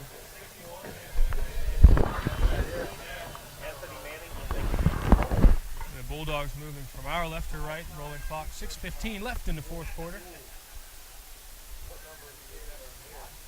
So 3rd down 11, and Wise in the gun, rolling again to his left. Turns back the other way, fires it for Anderson, who's behind the defense, pulls it in at the 30, and Jamal Anderson is going to take this all the way into the end zone, and it's going to be a 60-yard touchdown pass from Corey Wise to Jamal Anderson, and we do have a Wildcat player down. It's Taj Wade. Hopefully just a cramp there as they stretching out that right leg, but a nice throw by Wise, who looked to his right and came back, or to his left rather, and came back to his right and put it on the money. 60 yards to Jamal Anderson, and the Bulldogs on the board for the 3rd time tonight. 2nd touchdown pass for Corey Wise, who I think is a sophomore, showing a pretty good arm out there, and he's been under a lot of pressure tonight. got 2 touchdown throws for just about 60 yards. That last one went for 60. The 2 drives before this threw one for 57 yards. And very similar, same play, just sees the pressure coming, looks up to the stars, and lets it rip. And again, throws it on the button. While they work on Taj Wade's right leg here, stretch out the cramp, will get you York Traditions Bank scoreboard update. Some finals in here. Big Spring over Biglerville, 63-3. A good one in the fourth quarter. Bermudian 21, Boiling Springs 19. A final, Cumberland Valley defeated Central 35-0. Red Lion about to go 2-0 for Jesse Shea as they lead Daniel Boone 28-7 in the fourth. DeLone looking to go 2-0, 42-6 over Columbia in the fourth. Gettysburg has evened its record at 1-1, 49-21 over New Oxford. Fairfield looking to go 2-1, 55-15 over James Buchanan in the fourth. A final, the Hanover Nighthawks are 2-0 as they defeat Kennerdale 28-15. Littlestown on the verge of going 2-0, 48-7 over Hamburg in the fourth. Manheim Township handling Southwestern 42-0. That's a final. Spring Grove now stretching it out over Spring Grove as the Rockets look about to fall to 0-2 as 34-21 in the fourth. Carlisle leading Redland 17-14 in the fourth. Steel High over Dover now 37-20 in the fourth, so the Eagles not able to make the comeback, and they will go to 0-2, it appears. York Catholic now up on Susquehannock 27-17 in the fourth, so the Irish looking good. The Warriors had the win over Northern last week. A nice hand for Taj Wade as he comes off the field. York leading McCaskey 30-22. That's still in the third. That's probably should be in the fourth by now, but that's the last we have. And Eastern over York Tech 24-6 in the fourth, and Northeastern is shut out Suburban 35-0. That one a bit of a surprise to me, and that's our York Traditions Bank scoreboard. 2-point conversion attempt coming for the Bulldogs here. It's 50-20, 5:58 left in the game. And Wise fakes a sweep, pitches it back to Matthews. He's going to make a nice cut, and I don't think he got in, though. No, he did not. So the PAT unsuccessful despite the nice cut. 50-20, Dallastown leading, 5:58 left. We're going to take a break on the high school football game of the week presented by WellSpan Sports Medicine on 1350.com and Game Time PA. White Barbershop has 2 barbers with over 75 years of combined expert experience. White Barbershop has 2 licensed barbers who have done hair replacement demonstrations all over the country. There's only one answer, and that's Aya Barbers. Located at 2030 South Weed Street in York, this family-owned business has been serving York since 1972. Hair replacements for chemo and fashion wigs for men and women for a relaxing grooming experience, and for the best in the business, visit all Iaconos at 854-8258. First in York, first in sports. Sports Radio 1350, WOYK. Alrighty, 5:58 left in the York Mitsubishi fourth quarter. 50-20. The Bulldogs on the board again, and your scoring recap from Brown's Orchards and Farm Market. Got a minute, 58 seconds taken off the clock as West York finishes the drive with an impressive 60-yard touchdown toss. Corey Wise connects with Jamal Anderson. As we sit, Dallastown 50, West York 20. Fast signs kick from Lichty, and a line drive is fielded by Joshua Reyes. And Reyes out across the 40 to about the 42. First and 10 from there for the Dallastown Wildcats. As I mentioned, this is our York Mitsubishi fourth quarter, and you know what about York Mitsubishi? It's the intersection of Roosevelt Avenue and 30, and it is where Mitsubishi's always cost less. Reyes have a couple good returns tonight. Yep. Well, number 61 out there for those of you on Game Time, that's Anthony Manning. I'm told he was not on our roster, and he's a large young man. Dallastown has a lot of size, and even the guys coming off the bench are big for Kevin Myers. So if he can get this all harnessed, he could have something. Clock winds here in the Mercy Roll. The ball is handed off to Malik Key, and he's out to the 45. It's a gain of 3, and it'll be second down and 7 as we again have Jack Gladiker in at quarterback.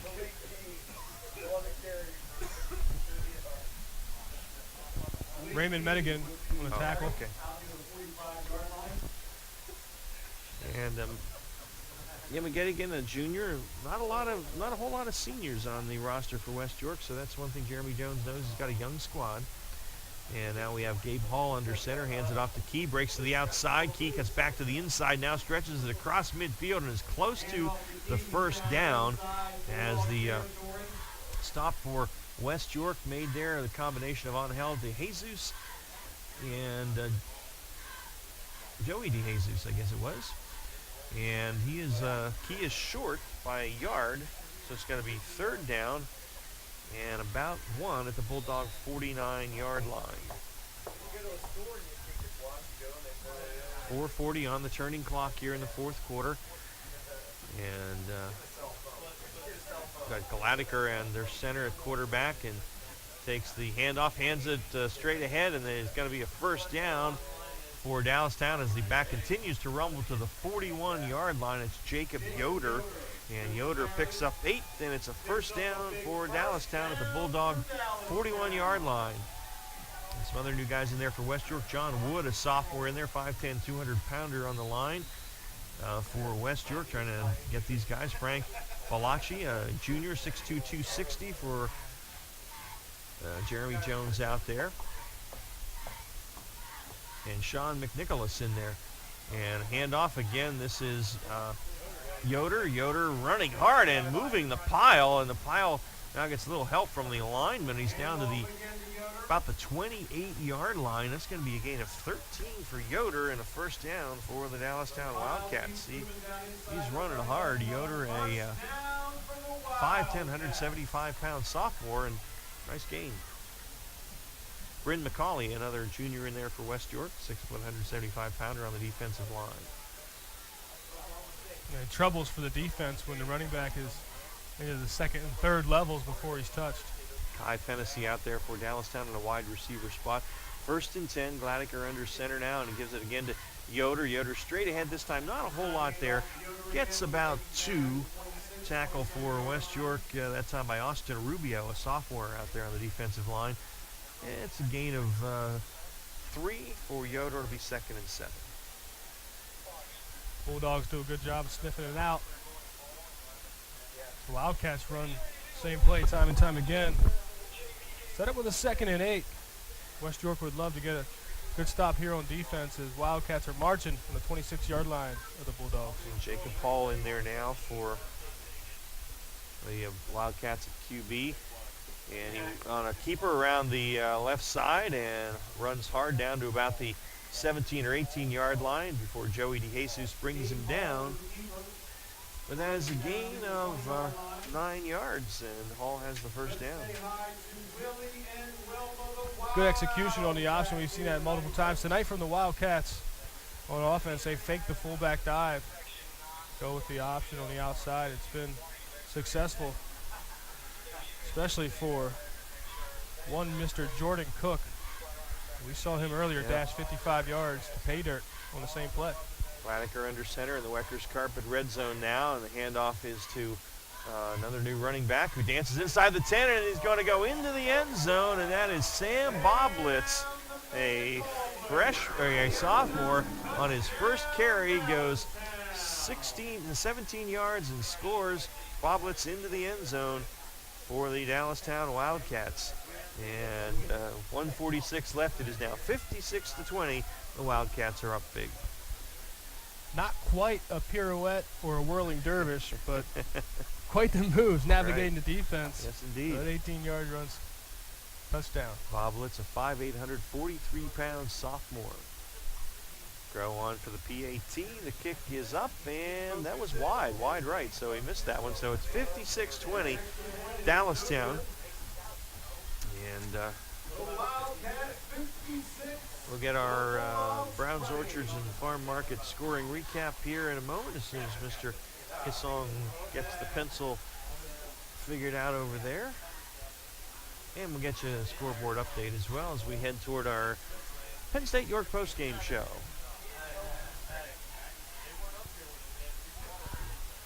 Yep, and that's a 7-play drive, 4 minutes, 6 seconds off the clock, 58 yards traveled, finished with an 18-yard touchdown run. Sam Boblitz does the honors.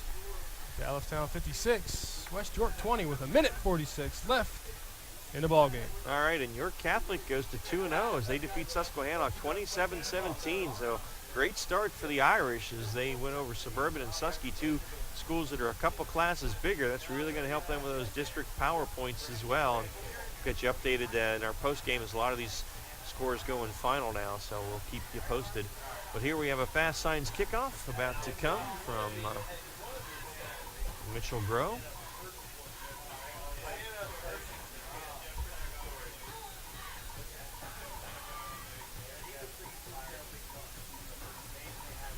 And here is the boot. High end over end kick. And it's going to be taken about the 1 yard line by Kelvin Matthews. Matthews to the middle of the field, now cuts to the far side and to the sideline, and he's brought down just shy of the 20 yard line. And West York will start 1st and 10 from there with just a minute 36 remaining.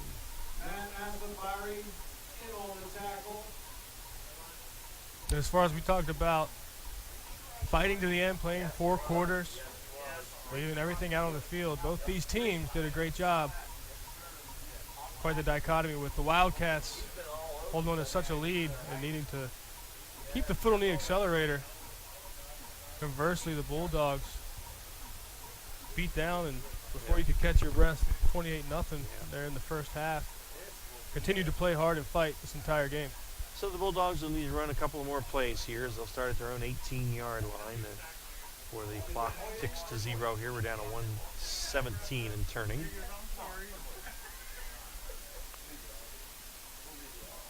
And Corey Wise, the sophomore QB, sets him, goes under center, and he may just take a knee here. And he will, in fact, do that. So he'll have to do that one more time, and that will probably be the end of it. So Dallastown getting the big win tonight, 56-20 as we move under a minute. The Wildcats even it up at 1-1 now. The Bulldogs will fall to 0-3. And Bulldogs have one more play as they have, I think, Manheim Central before they move into league play after a bye, and that's when Jeremy Jones hopes to have a little more competitive games there, and I think they will. So Wise about to take one more snap, and that'll be the end of it. Under center takes the snap, and that'll do it. So that'll be our final score, Dallastown 56 and West York 20. Take a break and back with our Penn State York post-game show right after this on the High School Football Game of the Week presented by WellSpan Sports Medicine.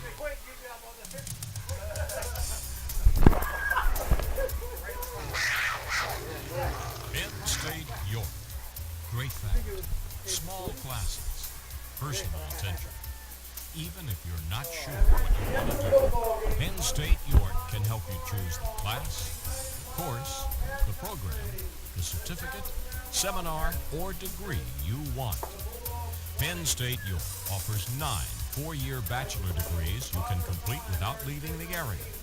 There are also 7 associate degrees. You can also begin in year 160 Penn State majors right here in York. No matter what class you take, the national reputation of Penn State will follow you throughout your career. Call Penn State York for a brochure. 771-4040. That's 771-4040. It appears both sides have made their arguments and deliberations have concluded. Now, it's hard to tell from where I'm standing, but it looks as though they're about to render their decision. Hang on. That's it. OJ is free with the purchase of a dozen maple donuts. A dozen vanilla sprinkles for me, please. Again, this just in, OJ is free with the purchase of a dozen maple donuts. And as always, every dozen is a baker's dozen in a big white box with orange maple donut lettering. How's that for memorabilia? Maple donuts taste right. There's only one place for local high school sports. Sports Radio 1350. All right, we're back at Dallastown, and it was decided early as Dallastown jumped out to the big early lead and coasted to the 56-20 win over the West York Bulldogs here tonight. And we're going to get our scoring recap. It may take a while, so take a deep breath there, Gareth, and fire away. It was quite the blowout tonight, but no shortage of live action on the scoreboard, that's for sure. As we go through this scoring recap, the opening possession, Dallastown marches 57 yards in 5 plays, a minute 8 seconds, finished with an 11-yard touchdown run. Nizier Smith with 10:45 left in the first quarter. Dallastown 7, West York 0. Next possession for Dallastown, 7 plays, 59 yards, 2 minutes, 25 seconds. Finished with a quarterback sneak of 1 yard. Brett Smith gets in the end zone with 6:19 left. Dallastown goes up 14-0 in the first quarter. Third consecutive possession for Dallastown after a poor punt set up at the 30-yard line of West York. They go 2 plays, 27 seconds, 30 yards, and a 22-yard touchdown run. Jordan Cook, his first rushing touchdown of the night and the season, with 4 minutes, 23 seconds left in the first quarter. Dallastown took the lead, 21, West York 0. After that, a 5-play, 21-yard drive after an interception, 2 minutes off the clock, finished with a 4-yard touchdown run. Noah Strine. Dallastown takes the lead with a minute 18 in the first quarter. Dallastown 28, West York 0. And the next possession for Dallastown, they were on fire this first half. 7-play drive, a minute 54 seconds, travel 58 yards, finished with a 2-yard touchdown run. Nazir Smith, his second rushing touchdown of the night and the 2017 season. Dallastown 35, West York 0.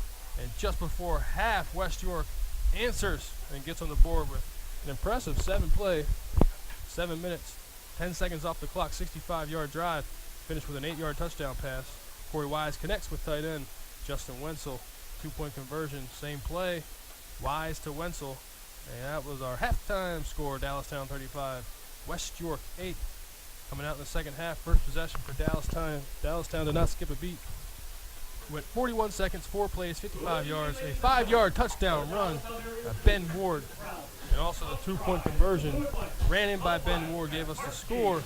Dallastown 43, West York 8 with 7:35 left in the third quarter. Ensuing possession for West York. They travel 76 yards in 8 plays, 5 minutes, 14 seconds. Finished with a 57-yard touchdown bomb. Corey Wise connects with wide receiver Shane Kaufman. With 2 minutes, 14 seconds left in the third quarter. Dallastown 43, West York 14. Dallastown lights the scoreboard up one more time with a 7-play, 4-minute drive, going 58 yards. Finished with an 18-yard touchdown run. Sam Boblitz does the honors with a minute 46 left in the ball game. Dallastown 56, West York 20. And West York answers with one more scoring drive, going 3 plays in a minute 58 seconds.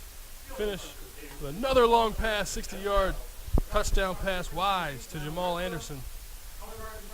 5:58 left in the ball game. Gives us our final score: Dallastown 56, West York 20. All right, our scoring recap from Brown's Orchards and Farm Markets. We are going to take a break and back with our WellSpan Sports Medicine post-game stats on the high school football game of the week, presented by WellSpan Sports Medicine. Brown's Orchards and Farm Market in Loganville was built on teamwork, commitment, and passion. For over 65 years, Brown's has been a delicious destination for hand-picked fruits and award-winning bakery treats. As we celebrate football season, make Brown's Catering your tailgating headquarters for barbecue, party trays, wings, steamed shrimp, giant 2-foot subs, and more. Brown's applauds every football player, coach, cheerleader, band member, and parent for your teamwork, commitment, and passion for the game. Come to Brown's in Loganville to celebrate the big win. BrownsOrchards.com. Sports injury? Walk into WellSpan Urgent Orthopedics for immediate care. No appointment is ever needed. Our orthopedic and sports medicine specialists are here to treat you. Visit wellspan.org/urgent orthopedics today for hours at our York and Hanover locations. First in York, first in sports. Sports Radio 1350. WOYK.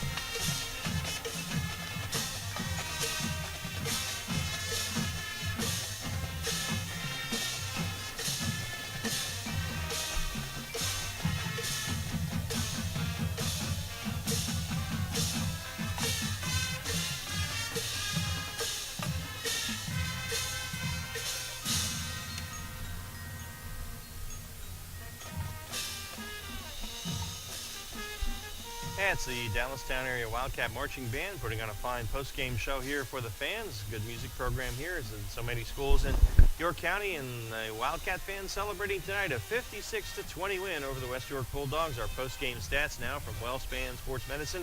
For the Bulldogs, Ijon Marshall had a decent night running the ball, 12 carries for 68 yards. Nick Spatafora, 4 for a -2 net. Jamal Anderson, 4 carries for 9 yards, and Kelvin Matthews, 5 for 10. The Bulldogs, 25 totes, 87 yards on the ground tonight. Through the air, Corey Wise, the sophomore quarterback, put it up 25 times. He struggled a bit, but he did complete 10 for 176 yards, and including 3 touchdowns, a couple long ones as well, 57 and 60 yards. And on the receiving end of one of those, Jamal Anderson, 2 catches for 66 yards, including that 60-yard touchdown. Shane Coughlin, 5 catches tonight for 90 yards, including a 57-yard TD. Justin Wetzel, just the 1 catch, but it was a 9-yard touchdown. He also caught a 2-point conversion. Nick Spatafora, 1 catch for 1 yard, and Eli Bensel had 2 for 7. So the Bulldogs, 271 total yards.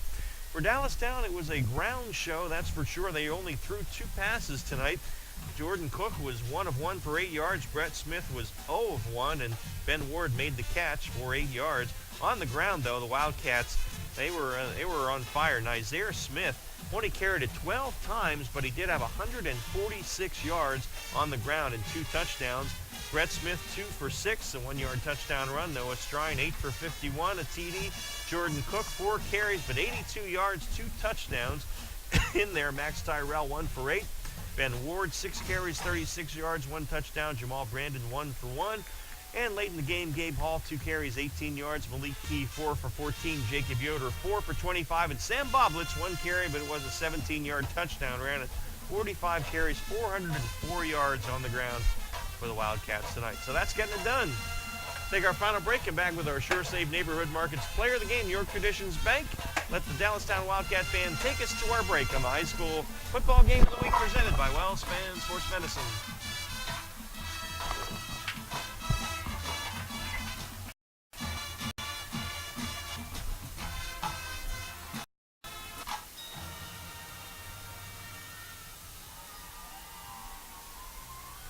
Keep up to date on Penn State football all season on Sports Radio 1350 WOYK. I'm Ron Ruman, and I'll have Penn State updates Wednesdays through Fridays. Hear from Coach James Franklin and key players as the Nittany Lions get ready for Saturday's game.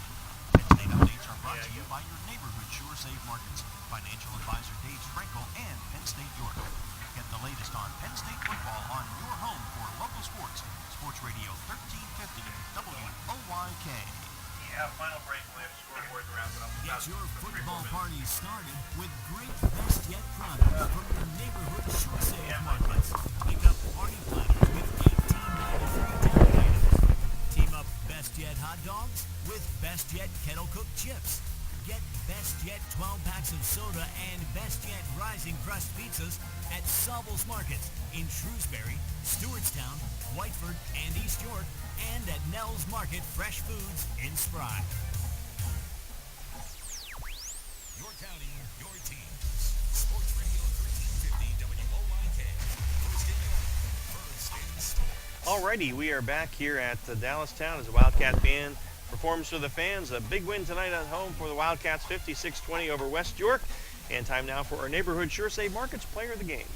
Well, there's a handful of fellas, the Wildcats, that could get player of the game, but not to be outdone tonight by any of them was Nizair Smith. 12 totes for 146 yards and 2 touchdowns. Player of the game, Nizair Smith. All right. So, big win for Dallastown tonight. You know, for West York and Jeremy Jones, there will be better days ahead. I believe that a young team, but Kevin Myers has to feel good. He wanted his guys to focus, come out, play hard at the beginning, and they did that tonight, Gareth. So they really tried to change their tempo from last week at Hempfield. The Wildcats came out here, played with a sense of urgency from the opening kick, and never looked back. All right, let's get our final York Traditions Bank post-game scoreboard show. Most of these finals, not all of them yet. The Bermudian over Boiling Springs, 21-19. Big Spring over Biglerville, 63-3, as the band gets a nice hand from the crowd here tonight. Red Line, 2-0 for Jesse Shea's guys. They defeat Daniel Boone 35-14. Central York falls to 1-1 as they go down 35-0 to Cumberland Valley. Traditional power there. DeLone 2-0. Well, about to be there, 49-6 over Columbia in the fourth quarter. Gettysburg evens this mark at 1-1, 49-21 over New Oxford. Fairfield 2-1 now over James Buchanan. Big 55-15. The Green Knights winning it. Nighthawks of Hanover go to 2-0, 28-15 win over the Rams of Kennerdale. The Bolts of Littlestown are 2-0, 48-7 over Hamburg tonight. Manheim Township 42 and Southwestern nothing. Wow, the Mustangs falling hard after the opening win over Gettysburg. In the fourth quarter now, Spring Grove is making it close. The Rockets and Kyle Sprinkle's guys have cut the Mechanicsburg lead to 34-28. They're still playing there. Middletown defeats Northern 35-0, and Carlisle over Redland 17-14. Some mid-pen games involving York County teams. Steel High leading Dover 44-20 in the fourth, so the Eagles, despite a couple valiant efforts, are going to fall to 0-2. York Catholic, the Irish coach Eric Depew, the defending District 3 AA champs, get their second straight win over a bigger school, defeating Susquehannock tonight 27-17. The Warriors had the opening win over Northern. And York leading McCaskey 36-24, so the Bearcats about to go to 2-0. We'll see them next week against Cedar Cliff, so make sure you join us 6:30 Friday night from Smalls Athletic Field. Eastern evens its record at 1-1 over York Tech 24-6, and Northeastern goes to 2-0 with, to me, a bit of a surprising 35-0 win over York Suburban as the Trojans fall to 0-2. That's our post-game scoreboard for tonight. Again, tomorrow morning, 9 o'clock, Steve Navaroli and Matt Present on Central PA Game Day. Wrap up all the Friday night action, get you started for your sports weekend. So that's going to do it for us. Again, our final, Dallastown 56 and West York 20. For Leif Johnson on the video for Game Time, my partner Gareth Hissong, I'm Ron Ruman. Thanks for listening, folks, and you have a good night. Thank you for listening to WOYK's High School Football Game of the Week, presented by WellSpan Sports Medicine, the official health and sports medicine. Pretty, but every Friday night, high school football plays here on Sports Radio 1350 WOYK. Listen on the WOYK mobile apps and online at WOYK1350.com.